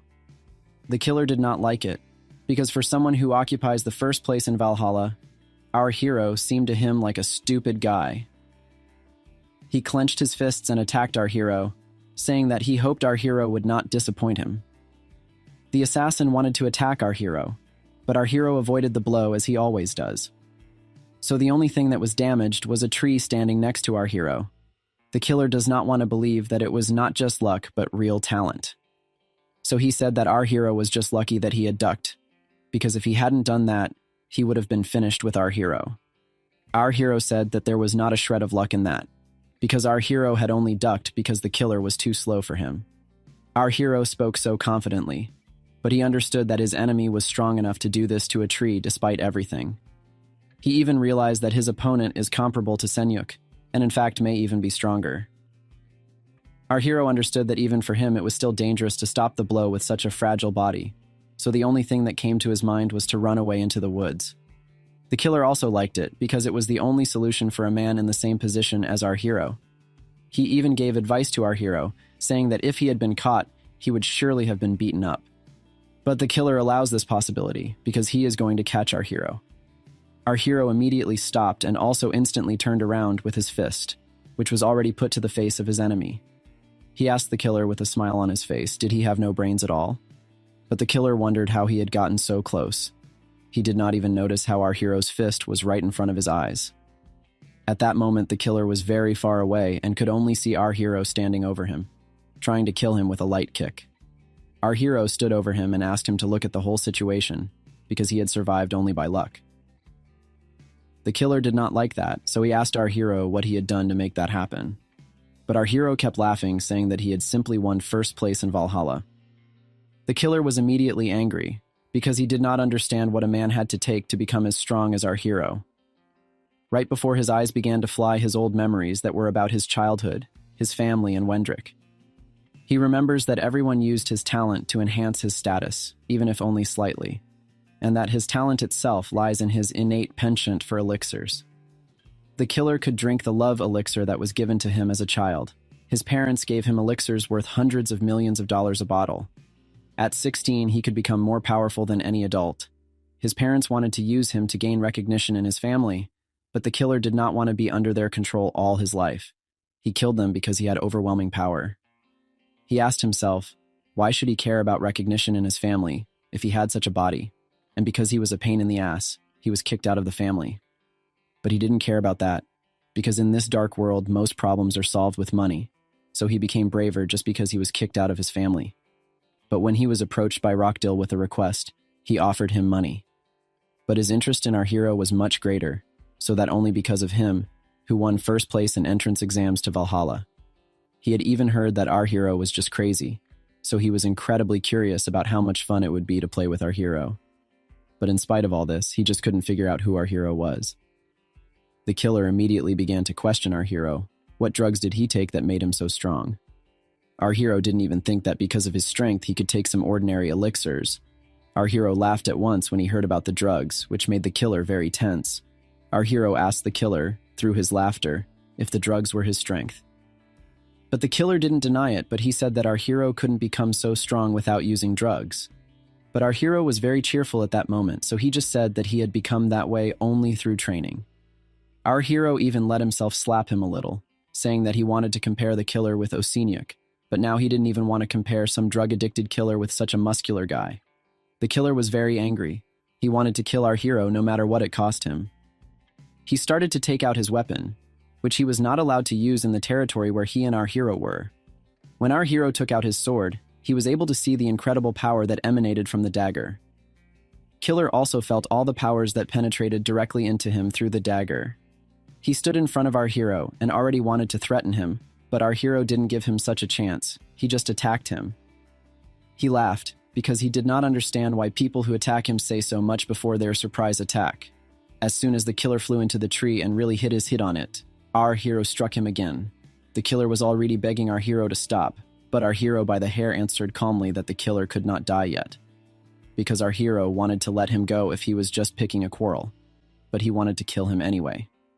Our hero said that he wanted to talk to him about something, but that the first thing he wanted to do was to beat him up. We are in a dormitory, Rocktail's room. He is very pleased because he thinks that his good-for-nothing brother should have taken care of our hero by now, considering his complicated character. He even thought that he will have to take away our hero's body already, and he felt relieved. He asked the girl who was standing behind him to prepare the car, but he was interrupted by the fact that Dessert had called him on the telephone. But when he listened, he heard that his brother was being beaten. He was very scared, but our hero started to say that Rocktail must have guessed what was going on because of the way his jaw was dropped in astonishment. Our hero continued by saying that his brother could not talk right now, but he told him that if he would die in a battle with our hero, he would put some candles for him. Our hero said that he would say goodbye, but he asked Rocktail to wait for him on his visit. Rocktail even hung up on him because of this news. Our hero thought that he was being rude, but looking at Dessert, who was unconscious, he did not know what to do with him. We see Dessert's room again, where he is sitting very tense. Even when Yuria brought him his tea, he answered very girlishly. He asked him to make it and not to distract him in any way. When Yuria left, Rocktail became very tense because he would never have thought that Dessert could lose to our hero. He was even worried that our hero now knew who was behind the attempts on our hero's life. He understood that if things continued like that, the news would surely reach the Wendrick family.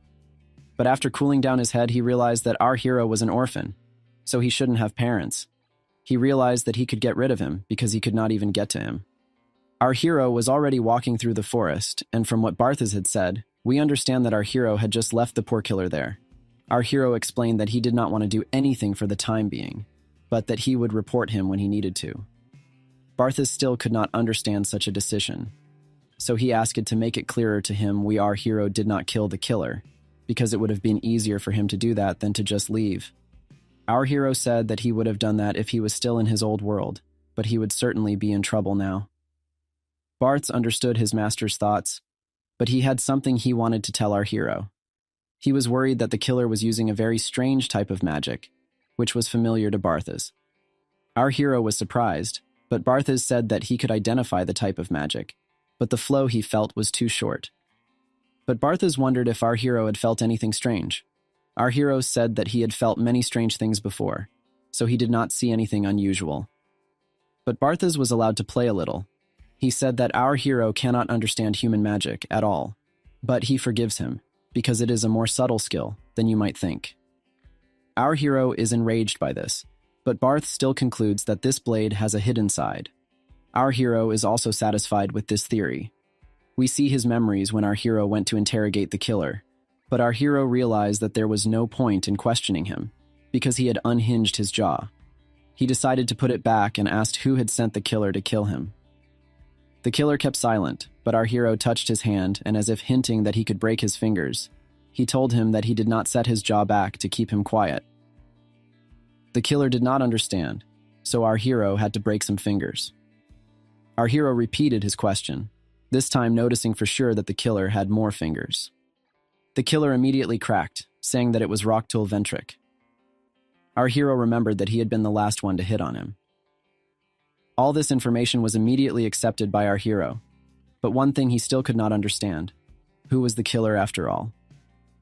After all, he did not even look like a student of Valhalla. The killer, in his turn, said that our hero would not like what he heard. But our hero was persistent, because the condition that if the killer would say nothing, his fingers would be broken was truly iron. The killer immediately realized his mistake, so he introduced himself and said that he was of the first kind. He himself takes on many assignments as a mercenary. Our hero realized that he had heard something similar before, so he asked if it was fun to be a mercenary, because he looked more like a hooligan who just got paid. The killer said that if he considered everyone a scum, he must be a very lucky guy. He also added that the constellation that the first kinds worshipped was the hidden side of the blade. That meant that he too was connected to that hidden side, and if he had had a little more time to prepare, he could have beaten our hero. Our hero had been tipsy after hearing all this, but he did not like the fact that the killer was talking too much, so he went up to him and put his hands to his mouth. He said that he would not have to say anything more, and after a moment he decided to shut his enemy's mouth for a long time. Our hero had finished his business, so he went on. All the while he was looking at the information about the clan the killer was a member of. He realized that as expected his clan was very evil, but our hero was upset and annoyed that he could not find any notes, and the nasty man named Rockdell was still causing problems to our hero. Our hero wonders how to get rid of him, but our hero understood that in his time there is such a thing as telephones and other ways. So the first thing he decided to do was to record his confession so that our hero would have at least some proof. He thinks, where should he upload them?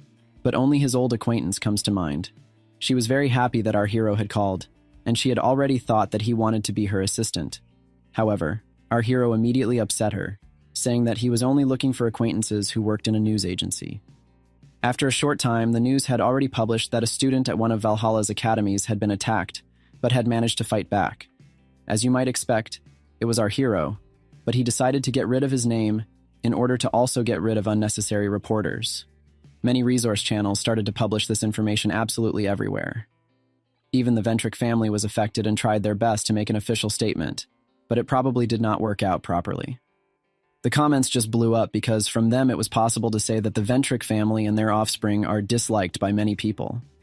Our hero was looking at all this and he liked it because there was no such thing in his time. He even called it modern warfare. Barch also noticed that our hero too easily adapted to the new and modern culture.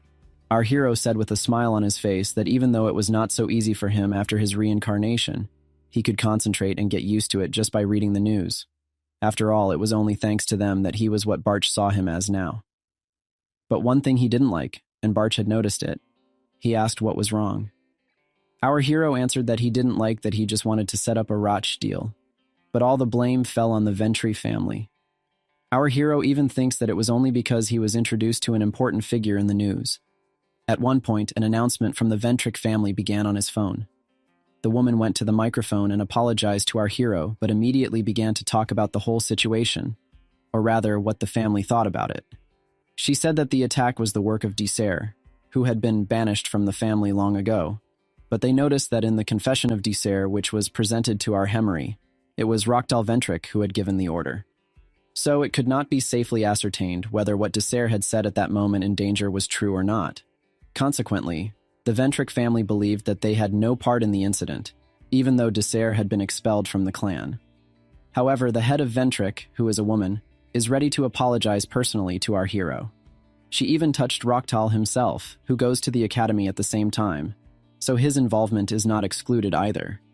The only thing they could do was to call him home to clear it up.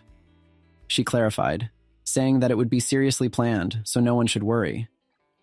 Many paparazzi had started to ask questions, but there was no answer to any of them. Rockdale himself watched the whole situation with great horror, but at that moment, he got a phone call from his father, who ordered him to go back to England. Rockdale was very angry, but there was nothing he could do about it. The next day, the video of Desir's confession got so viral that almost everyone at the academy knew about it. In his confession, he said that after all, the Ventric family had nothing to do with it. Our hero, watching this video on his own, was very surprised, because he could not even think that such a man as Desir can suppress his pride.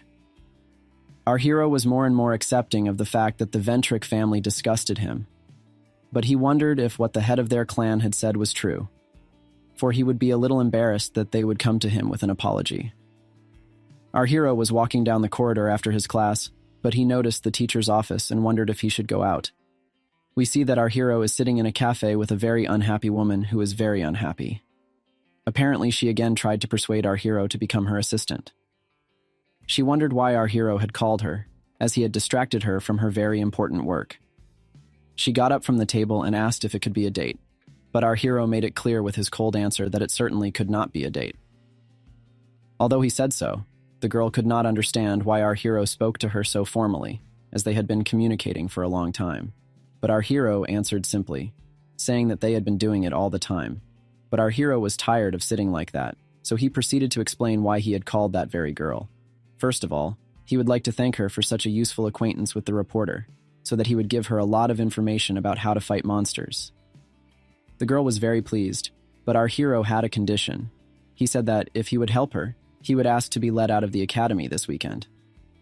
The girl immediately agreed because if he would be her helper, she would allow him to leave the academy every day. Events moved to the North Pacific. There is a prisoner transporter where Desir is sitting. He was very angry, because he never would have thought that he would be put on the ship and treated like cargo. He wondered if he was being transferred to the prison tower. A prison tower is a prison in the middle of the North Pacific. Its history is very mysterious and enigmatic, but everyone knows that the S-class constellation created this refuge of loss. It is this prison that turns all contractors into ordinary people. But Desir thought that's all he needed so that Rockdale could stay in the Ventric family, and if he did that, his sentence could be reduced to 5 years. Otherwise, it could have been a lot worse, but 5 years was nothing. Someone in the shadows told Desir that he had an ugly face, but Desir could not understand where the sound was coming from. He asked who it was, but there was no answer, only a swing of the blade, which immediately cut Desir's throat. At that moment, the man said that the first kind did not need people like him. Desir immediately fell to the ground, but the image immediately disappeared. Next events take place in the Ventric family mansion, where Rockdale himself and his father went. The head asked Rockdale what he was going to do. He immediately became nervous and had no better idea than to say that he would simply apologize. The head, of course, did not like this, so she asked him why and for what reason he had committed this act. He mumbled that he wanted to punish our hero, but the leader was furious because that was not the explanation she wanted. She also said that if he had acted on his own because he thought that he had offended the honor of the Ventrics, but that in fact he had only done so out of pride. She went to him and asked what they would have to do with him, for it was only because of his pride that the honor of the Ventrics had been desecrated. She had already begun to press, but Rockdale fell at her feet, saying that he would do anything to restore their family honor. But the head did not know what he was talking about, because the only way to cleanse the honor of the family was simply to leave the church. Rockdale's father asked if that would be too harsh, but the head found a very brief answer to that question. She asked if the father then wanted to be expelled from their clan, but the chapter had other things on her mind at this moment. All she could think of was, wouldn't it have been better to just kill the two of them at that moment? But the problem was that it would be known that Rockdale was the man who had ordered Desir to kill our hero. She was very tense, but still, she told Rockdale that she would not exclude him, but that it was necessary to make sure that he would not open his mouth in Valhalla. But she does not exclude the fact that she can do so, because she will have to think it over after her talk with our hero. Rockdale bowed at her feet with very great thanks, but she simply asked him to leave her room. As father and son were leaving in the corridor, the father asked him once again to lead his son quietly, but Rockdale himself understood his fate, because he will be disowned sooner or later. because media is watching them very attentively now. However, when everything settles down, he will do everything that no one can expect for sure. Rockdell wants to finish everything he has wished for in the time he has been given. He asks his father for help, but he asks him to stay in the shadows. A few days later, in the same academy, our hero is sitting in the interrogation room with his teacher. He says that Rockdell will be here any minute because he wants to apologize to our hero. Our hero says that there is no point because even on the statement she said that nobody from their family was involved. But at that moment, our hero is told that it was her wish, so that's the way it has to be. Our hero thinks that the Ventric family just wants to avoid punishing Rockdell, and the meeting is only for that. Our hero is angry about the whole situation, but there is nothing he can do about it. The teacher says that everyone is upset by this situation. The teachers cannot even believe that they are really trying to protect the reputation of their family, just downplaying the confession recorded by our hero, and in any case they are busy trying to hide the truth. Teachers even understand that they need to exclude Rockdell. But not so long time ago, Ventric family donated a very big sum of money to their academy, and they just cannot believe that most of the money comes to their academy from big families. So our hero is given to understand that only this time the academy is likely to close its eyes. Our hero doesn't like it, but he agrees to talk to the head of the family. The teacher was very surprised because he didn't expect such an ordinary reaction from our hero. At that moment there was a knock at the door, so the teacher made it clear that it was the head who had come. He left our hero alone. The head of the Ventric family entered the room and greeted our hero. They stood silent for a long time, but the head still decided to say that it was their fault that our hero was attacked, so she apologized profusely. Our hero confirmed that, however the chapter went on to say that our hero was also mocked by Rockdell at school. Our hero didn't care, because it was a one-time thing, and the family said that they weren't even involved in that situation. The head said that there was one catch, which was that no media resource supported them. Our hero thought that, of course, that should be the case. However, he did not understand what the chapter wanted from him. The president said, after thinking it over, that to make this misunderstanding disappear, she wants our hero to dispel all doubts. But our hero said he would not. The chief had a trump card to that effect. She said that if our hero would help them just once, he could count on the full support of his family, and of the chief in particular. She also said that she would recommend him to their sponsors, and that she would continue to support him even after his graduation. She would even help him in Korea. Our hero was quiet for a while, but he made a very satisfied face. He said that if they were willing to resort to such measures, it meant that they were in deep shit. The leader didn't like it very much, but our hero explained his words, saying that he was very angry because their family wanted to make it look as if nothing had happened at all. Our hero asked, so why should he do that? He doesn't even want a reward. All he wants is for them to live with the shame they got because of Rockdell. At that moment, the head was very angry, as if she wanted to kill our hero. She did not understand how a man like our hero could treat her like that. Our hero wanted to do that because the head had finally shown his true intentions. She said that she had come all the way here just to make a deal with him for his own convenience. She gave our hero a chance, but shouldn't she kill him now? Our hero was expecting this, and he's in a better position than the head. The head did not understand what our hero was talking about and why he was so calm. But our hero reminds them that their family has nothing against him. In fact, even now they wanted to pay a huge sum of money just for him to lie further. But now they just want to kill him. All these words that were on the pride of the head hit her in the head. She became incredibly aggressive. But our hero continued to make her angry, saying that even if she wanted to attack him, she simply could not kill him. The head realized that too, so the only thing she did was to ask her to remember what our hero did today, because someday he will regret what he did today. Our hero is having a lot of fun, because now the head can only open his mouth, but it seems to Barce that he has done all this for nothing. But our hero doesn't think so, because he thinks that he has done everything right. The only type of people that our hero hates are people who like to be worshipped. And what's more, he knows what they can do to someone they have a grudge against. He even hates Barch, which made him wonder. Our hero had already left the office, and all he could think about was just to work out in the training room. When he came out of the building, he saw Chai Aaron with someone. He did not know who it was, but he was very curious. We see that this is not just some unknown person to Chai Aaron, but the real elder son of the family. He tells her that no matter how hard she trains, she won't win. So if she wants to be part of the family, he asks her to take the test this weekend. He even promises her that they will not make fun of her. Chai Aaron says she doesn't agree, which surprises her brother.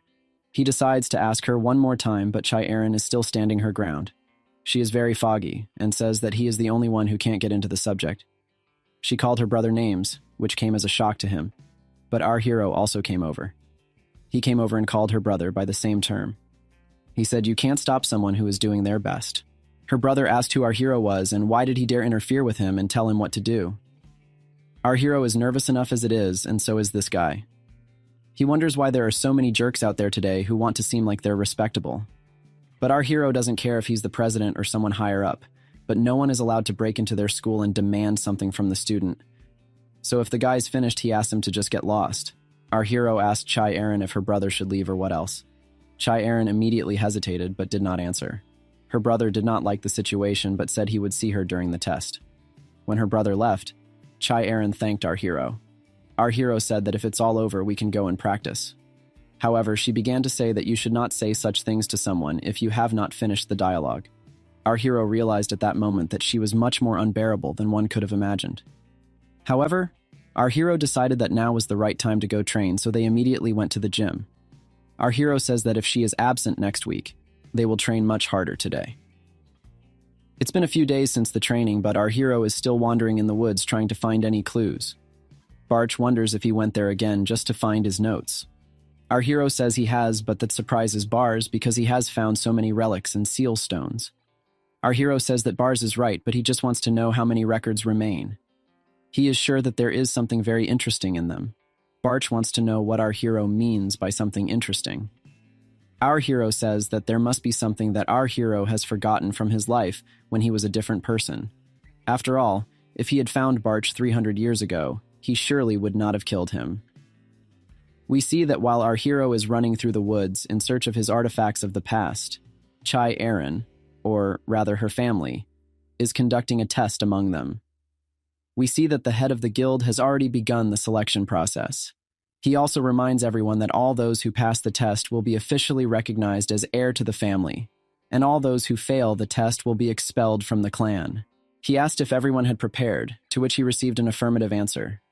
He immediately gave a task, which was to find a double blade hidden in the mountains so that the person who finds and brings it to him will be recognized as the winner. It doesn't matter to the head how they get it, but killing each other is forbidden. Chai Erin immediately rushed forward after saying that, but his brother wasn't so worried because he thought that when his sister found it, he would simply take it away.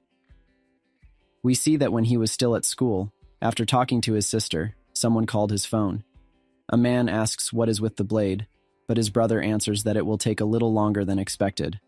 But the man with the white beard is not happy because this is the second time his brother has said so. He asks if they will keep their promise if he brings it to them, but they are fully prepared to do so. So they ask him to concentrate on the task at hand, which he is about to do. We are again transported to Chai Erin, who is trying her best to use all of her skills. She feels the currents of magic that lead her to her sword. At one point, her brother stands in front of her and asks if she is halfway there. She has learned how to feel magic currents, so who taught her that? We understand that the last training of our hero in her was not in vain, because he had just taught her such a skill. He said that if she could create lightning, then she would be able to use it. But Chai Erin didn't understand why she needed it. Our hero was surprised because he didn't even think that such a skill is not taught in her family. But still, he went on to say that it is a useful skill, because she can collect magic in one place. He began to tell her how to use it, telling her to just relax and try to let the currents flow through her, starting with her fingertips, ending on her hair, where the magic should also pass through. As she worked the magic through herself, she had to try to feel the magic in the air. While Chai Erin was doing all this, she could see the silhouette of our hero even with her eyes closed. When she saw such a picture, and was too overdoing it, she began to breathe heavily. Our hero noticed and asked if she saw anything. She answered that she could see an aura around our hero. Our hero explained that this is what magic looks like, which flows out of their body a little, and this skill is the least that can be taught. He also advised her to use it more, because the more you use it, the more you can see.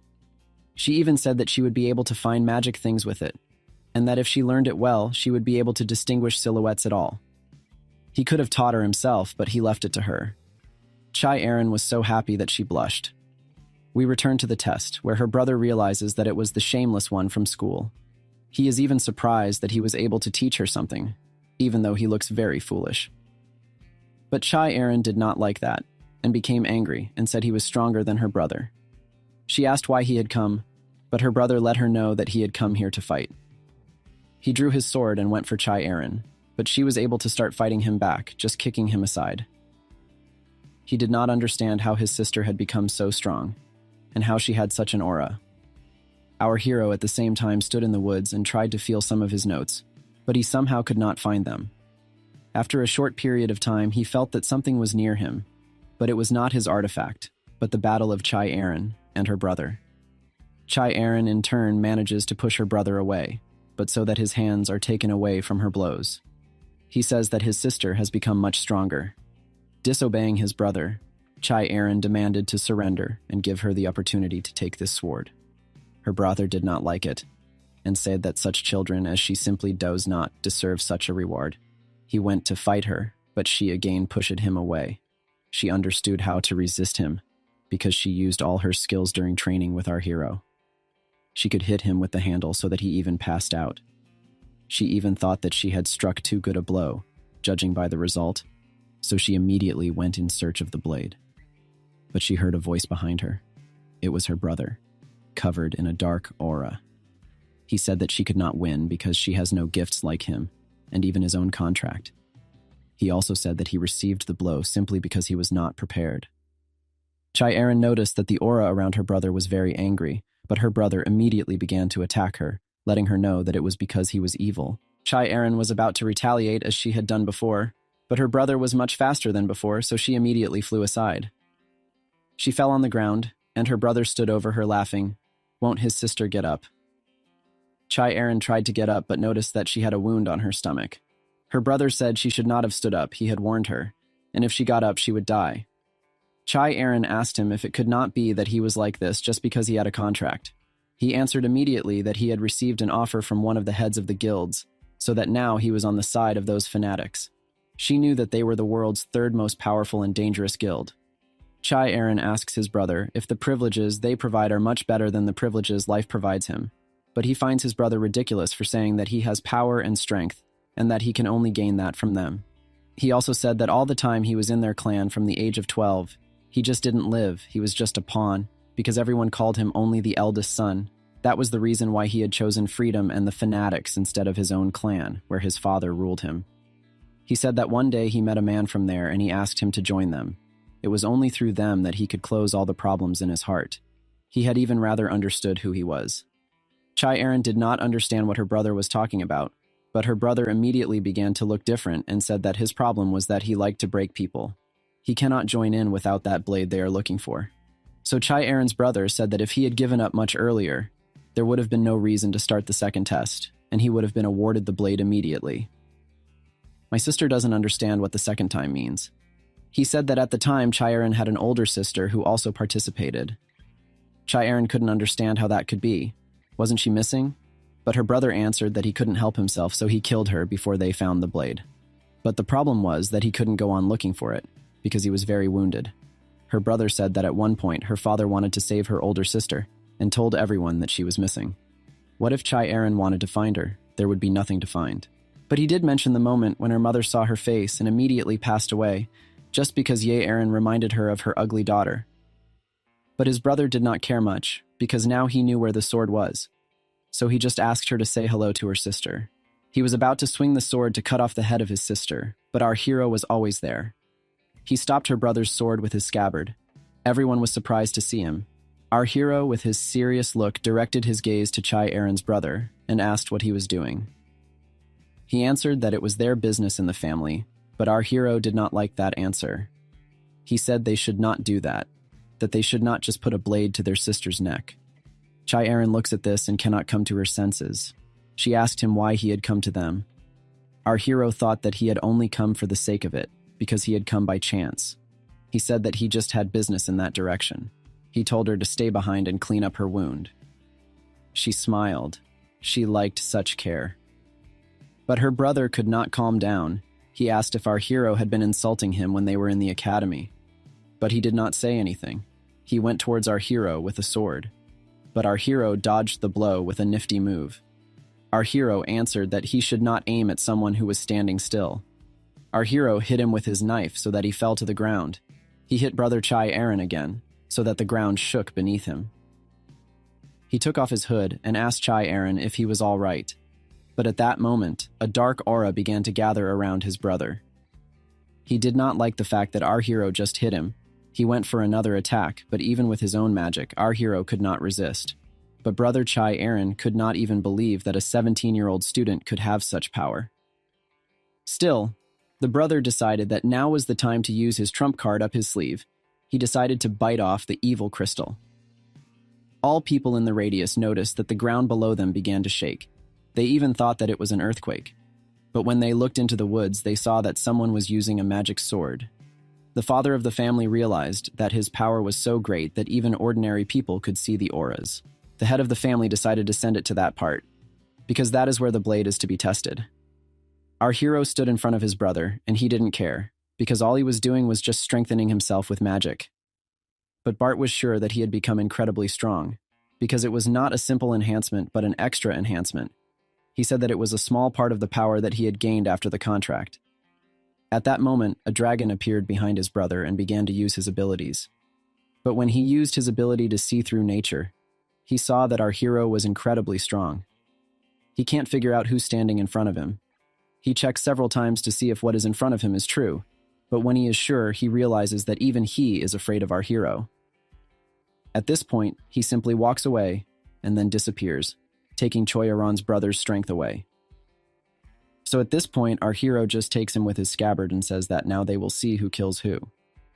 We see a man, the leader of the devotees, the Dragon King, hand nibble, the screen shows. The dragon who kills everyone says, "Because of you I'm in more trouble." The dragon who kills everyone screams, "Do you want to disappear from this mortal world?" The man apologized and asked for forgiveness, putting his head on the floor and folding his hands behind his back, in front of a screen that read that the dragon that kills everyone warns him not to spread artificial religions in the future. The man agrees in fear and panic and says that he has realized everything, but on the screen the dragon that kills everything tells him to behave. The man raised his head and didn't understand what was going on. What was it that made Constellation so furious? Artificial religion means that the brat he put up with the Choijin family did something wrong. The man got to his feet. What the hell was he doing? Sir Constellation, can he tell what went wrong? The man was talking to him. He had to find out what was going on and was very confident. Meanwhile, in the Valhalla dorm, in Kim Joo-hyuk's room, the guy returned home. He went into the room, took off his backpack and took out a book. He finally got to the divine arts. Yes, that's the main reason why he was looking for those hiding places. It's a breathing technique that can raise a person's magic power to a very high level. But is there any difference between the breathing technique he used before reincarnation? The technique that he used before was trash when he was a non-entity. He just bought it in the market, mastered it until the very end. Furthermore, when he found this divine art 300 years ago, he couldn't change his breathing technique because it was already rooted in his body. The guy was sitting and reading a book. When he fought with Barch, he was badly injured. Because of his poor breathing technique, he ran out of magic power, but he can start all over again with this new body. The hero's face has changed. He will stop training his body for a while, as he must first learn the divine art closed. He book, by the way, that situation earlier, someone told him that he left this injured girl with that crazy guy. The hero pondered and heard in this, he heard someone approaching, so he left them, they will deal with it themselves. Back then, on the battlefield, he killed that man with his sword, but he couldn't kill him right. He was also a participant in another incident in Valhalla, so if he was a participant in another one, he would be in trouble. There were some tiny traces of magic left in that injured beloved boy. He would definitely survive. When he asked the girl if she could get up, you said yes. At the moment when he gave her his hand, he heard someone's footsteps. Maybe the Choi Aaron family is already on their way after seeing the sword magic, making it harder to find the hidden places. He told her that her family was coming here, so let her just sit and wait. He had something to do in this place, so he leaves. She agreed, and he asked me to tell them that she was the one who knocked out that idiot. The hero put in too much effort, so he will lose consciousness. He said goodbye to the girl. She said goodbye to the meeting at the academy. Later, he laid down on the bed in his room. In any case, once he mastered the divine arts, he would return the remaining storage stones. Because the last time he absorbed their magic power, he couldn't absorb all of it due to his low magic ability, meaning that storage stones store magic power, not things, so he should rest. Meanwhile, at the Choijin family home, people were sitting at a table, and a man said that thanks to the press who came to film their family's selection test, the articles appeared immediately. Then he asked if everyone was able to read them. Most of them, yes, utter chaos. The man cannot believe that there was a villain in the family. In addition, the association published an official letter and he received a statement from them when something like this happened in the Ventric family. It had nothing to do with the family, so they just kept quiet, but this approach definitely won't work anymore. Choi Jinon was handed over to the police. The man asked another attendee how Choi Erin was doing. She replied that they had sent her to their family's hospital for treatment early in the morning, but the bleeding stopped, her organs were not damaged, so there should not have been any serious operations. This calmed the man down. Speaking of which, another one continued, this lady has several articles that mention a genius who defeated the members of the Transmitted Ones while being a mere student. The Academy, following in the footsteps of Kim Joo-hyuk, Choi Erin destroyed a member of the Transmitted Ones. This is the era of geniuses. There are similar articles. The girl went against her own family. Are there any articles about this? The man asked. Isn't it a relief? This qualifying test ended in-house, but the next head of the family is approved. So what kind of articles will help her firmly establish herself as the successor? It's good that she has a legitimate chance of success, but defeating Jinon alone is very strange. When the man found her, her brother was lying unconscious. He attacked her with sinister magic, the girl said, so she knocked him out. Of course he noticed it. But there was a lot of magic power above the mountains. How did she manage to defeat him? Kim Joo-hyuk taught her. She replied, this guy openly sent a guide to the guilds. When the hero came to the academy in class, he saw that girl, although he thought that she should have been hospitalized, but it seems that everything is fine with her. He sat down at his desk, then she turned to him and waved. The guys behind the hero thought it was them, but his friend told him not to dream, it would never happen. The guy was thinking about how he learned to use magic with the help of a book in his room when this girl wrote to him. She did not think that she would be able to attend training for a while. The doctor forbade her to take part in any physical activity. Considering how badly she was bleeding, which is to be expected, she's going to be doing her own thing for the next few days, so the hero can do whatever he wants. Then the girl began to send a lot of rabbit stickers. This angered the guy. Let her send one message at a time. Branch had told him that there was something he should know about. The black magic they encountered seemed familiar to him, but he didn't remember anything about it. The thing is, he doesn't want to think about it. It feels like something is blocking his memories. What's stopping him? Whether it's because of that guy he mentioned last time, it's quite possible. He's not entirely sure. But if he could meet the second condition, maybe it would help him overcome this mental block, but that's just a theory. Near the Great Forest of Valhalla, made guy Rona's home. The second condition is the Eye of the Great Forest. He thought it was just an area used for assessment of academic performance, but the final practical exam is also taking place here. And apparently the people with the lowest combined scores for midterm and final exams will be excluded. So does this mean that all he can do is wait for the final exam? What a waste of time. The guy clutched his head, but he still needed a little time to get used to it, and then he would go to search for the Eye of the Great Forest. A man came into the classroom and told everyone to take their seats. Before he starts the lesson, he needs to make a brief announcement. Do you know all the competitions between the academies that will take place next month? Barch said that he talked about this after the midterm exam. When the guy didn't understand what was being said, the school is thinking about choosing its participants. They plan to choose the best students based on the results of the midterm exams. The teacher called the hero to follow him to the office. He was shocked by what he heard, as it was he in the office. They did not discuss that the man seems that they meet quite often here. Obviously, it's because they keep calling him here. It's true, and the guy didn't listen to his participation in the competition between the academies and immediately refused, but the man didn't even get to the most important part. Then the hero asked what kind of competition it was in general. The man is sure that he explained it in great detail in class, but let him listen anyway. The three largest hunter training institutions in the world, Korea Valhalla, China White Lotus, and USA Heroes, each of the academy selects several freshmen as representatives and invites them to participate in competitions. Competitions include sparring sessions, maze escapes, and more, and they plan to send out those who scored the most points in the practice exam. The guy already yawned. Isn't it interesting to him? If their academy won first place, then all the participants would not only get a scholarship, but also the man did not have time to finish, as he interrupted him. Of course, they would send them money and everything else. The guy is not interested. The teacher knows that the boy wants to go to the Eye of the Great Forest. He was surprised. This is the place where the final exam will be held. The last test in the competition will be the entrance to the Eye of the Great Forest. It will basically be the same as the final exam, and of course those who complete this task will be exempt from the final exam, but if they can't pass it, they will have to wait for this exam as well. The hero agreed to participate in this competition and was targeted very seriously. In the Ventric family's manor, the woman sitting at the table was discussing something, or rather, how the preparations were going. She was the head of the family, Adelia Ventric. The servants bowed to her, said that everything was going smoothly. However, the preparation will probably take another month. Since it's like this, let her continue like this. She wanted to talk about Valhalla and the others, but she asked how Rockdale was doing. There were no violations. She was told that could be reported. They should inform her immediately if something goes wrong. The servant wanted to ask something, although it had nothing to do with them, but some disturbing news reached their ears. The market started building buildings out of paper bills, the one said. The lady was surprised. Yes, they believe that the black cat was directly responsible for this. What is he planning? The cat has never done anything like this before. The woman opened the screen, and it said that Constellation was ordering her to speak in more detail. Meanwhile, the market in area number 7 was under construction. The black cat was watching it all. He was telling Constellation that they would do whatever they told them. But what is the purpose of building a building made entirely out of paper bills? We said it was a gift for him. The two-faced ruler asked if they had found the person who sold the ring yet, but all the seller told him were his basic facial features and voice. Since the customer's contact information was recorded that day, and they are going through all available records to find them, Constellation ordered them to hurry up. In Valhalla, that professor was sitting in the staff room, looking for something on the computer, and the senior instructor of the academy came up to him and asked if he had selected all the participants for the competition. He replied that everything was ready, but he wanted to look at the list. When the man turned the screen towards him, the list included Kim Joo-hyuk, Yoo So-young, Oh Seung-jiuk, Do Young-jin, and Choi Aaron. All but Young-jin were from his class. The instructor asked about Joo-hyuk. He is also participating. It was quite unexpected. At first, of course, he refused, but as soon as the teacher said that the competition would be held in the territory of the Eye of the Great Forest, he suddenly changed his mind and decided to participate. Although it's quite strange, but most people hesitated after hearing this. Maybe the guy just doesn't know what the Eye of the Great Forest is while he was sleeping. Every lesson was explained to him that this is the Constellation Room, and also, it feels like he is attending this academy for some ulterior motive. The instructor wanted to gather these children and conduct a small training session.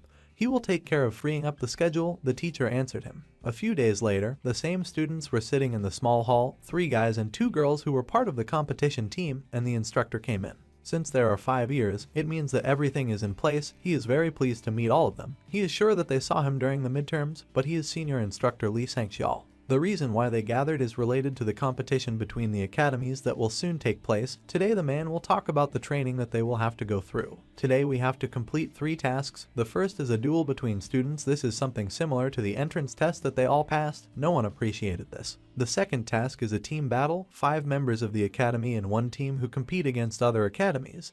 But it will not be a one-on-one battle. All 3 teams will fight at the same time, so this is a task in which the captain's ability to navigate the situation is important. The third task involves the Eye of the Great Forest. Despite the fact that the exam for everyone is still ahead, it is not able to give much information about it. But near the Great Forest is a maze. As its name suggests, it is a forest full of trees. Unlike a normal forest, the gate is heavily guarded and designed so that anyone who tries to enter through it will be detained. The only way to get inside is through the official gate. All the instructor can tell them so far is that each team will enter the Eye of the Forest. A specific task will be given to them on the day of the competition. Since there wasn't much else to say, they would move on, and now he would explain the specifics and format of the team battle. Although they all already have some experience working as a team during a dungeon raid. The hero wondered if this would be all the explanations they would get about the Eye of the Great Forest. If there was a barrier, couldn't he just rush in? It didn't seem like it would be that easy. After some time, the explanation about the Team C ended. Now he will explain what their training will look like. The guy raised his hand. If he has any questions, he asked if he can train alone. It doesn't matter. If he really wants to train alone, let him do it. When the girl also raised her hand and said that she will train alone. No one else went for it. Well, then the instructor will finish the classes for today. They will see them during the training. At least before the competition started, he would master the technique, he thought, and absorb all the mana,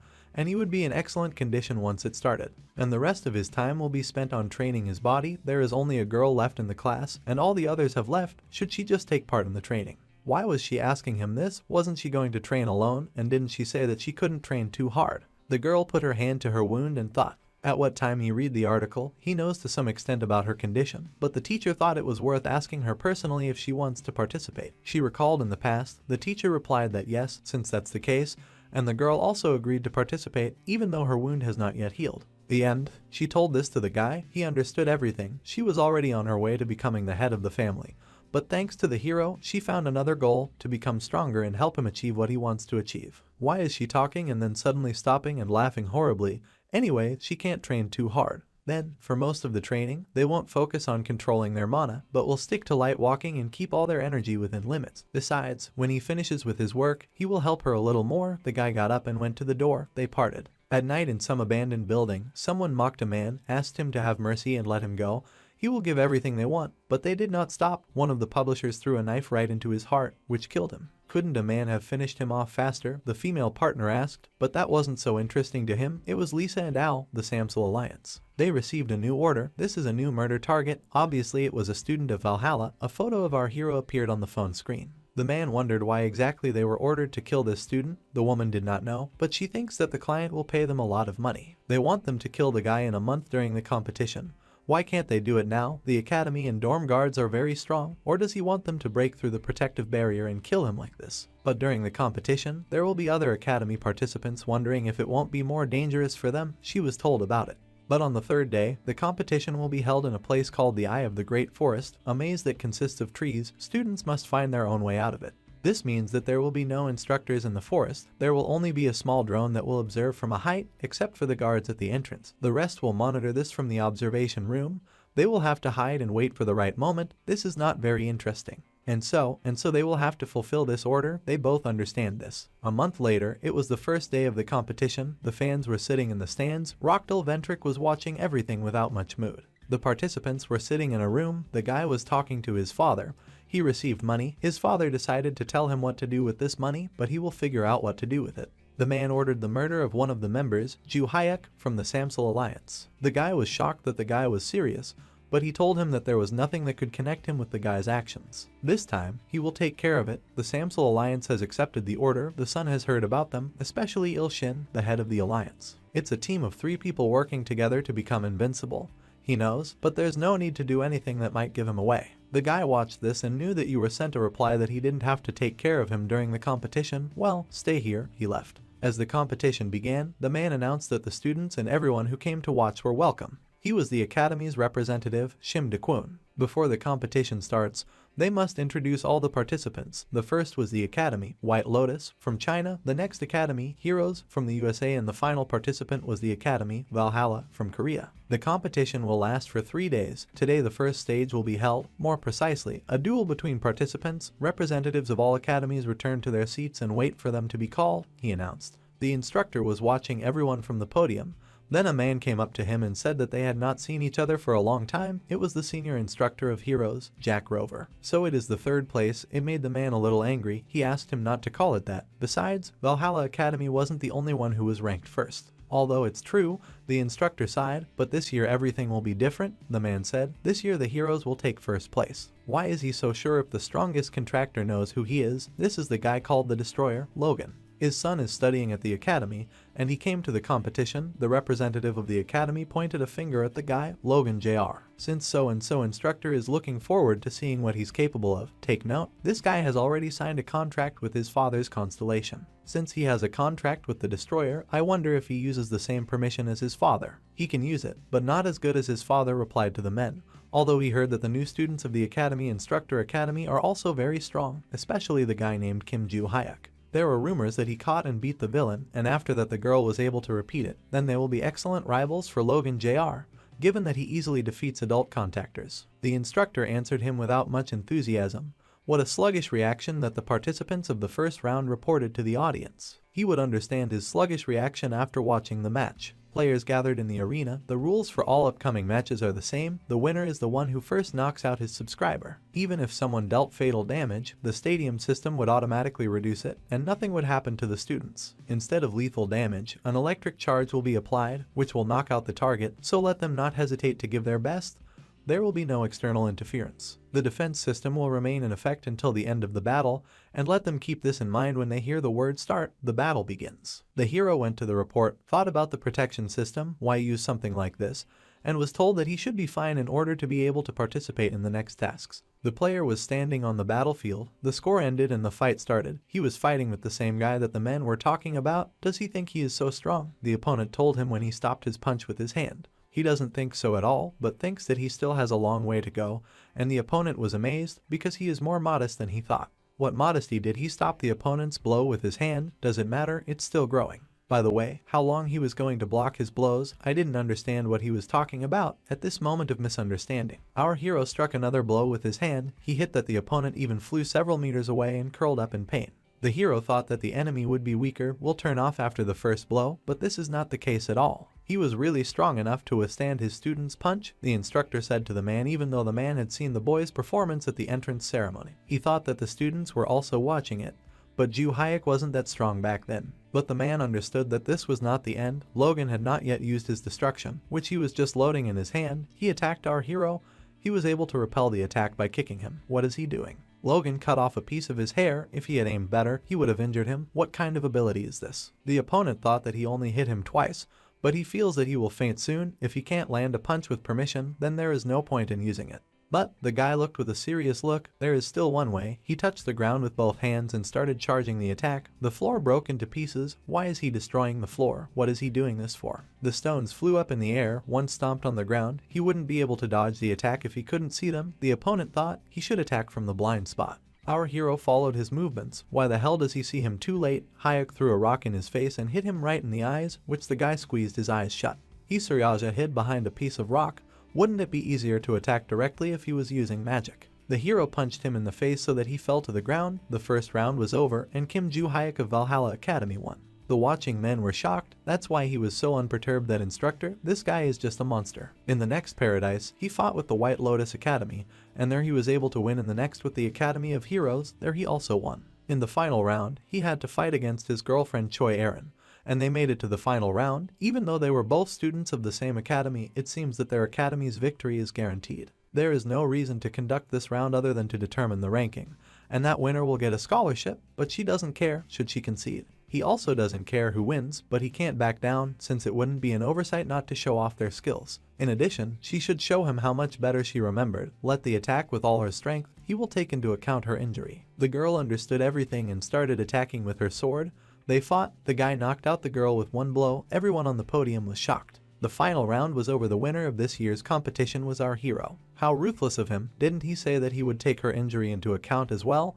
He did hold back, but he didn't hit her in the stomach either, Branch said. It was an improvisation, wasn't it? The trajectory of her blade was going towards his stomach, so he hit it with his fist. So that's what happened. Although he became definitely stronger, his mana pool started to increase. Now he can hold a lot of mana. And the girl was stronger too, and he looked down at her, lying head down. Later, closer to the night, the instructor praised all the students, whether everything was fine with them. Thanks to the protection system, they were not injured, but it is better to go to the infirmary and be examined. He would tell them something about tomorrow. It was a waste of time, the hero thought. Did he really have to wait another day before he could see the eye of the great forest? The instructor wanted to finish this and let everyone go to rest, and he left. Then a guy caught up with him in the corridor. He was surprised by the disciples' presence, whether he needed anything. He said that tomorrow's team battle, if he finished it earlier, he could immediately start the next one, right? Or rather, as the instructor specified in the Great Forest, this had never happened before, so he would have to look at the rulebook. He opened the book. There are 2 rules. Only 1 test is allowed each day.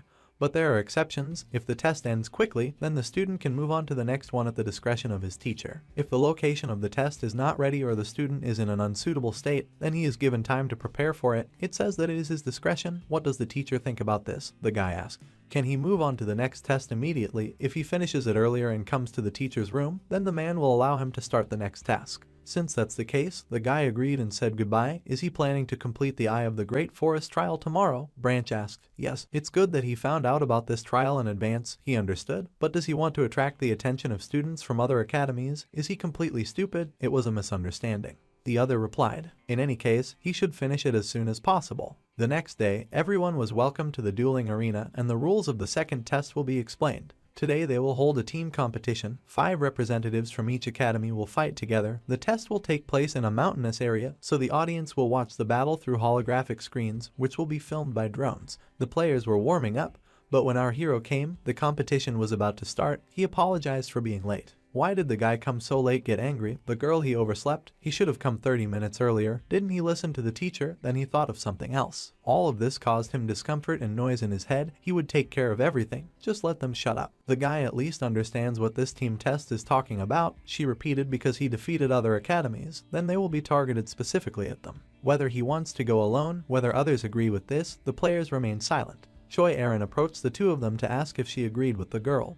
but she only asked to go with the guy, but he refused and asked her to just stay here. The other girl was angry. For some reason she was so calm, he asked her to stop tweeting and save energy. The battle started a few seconds later in the afternoon. He had another challenge ahead of him. He said what the guy was talking about.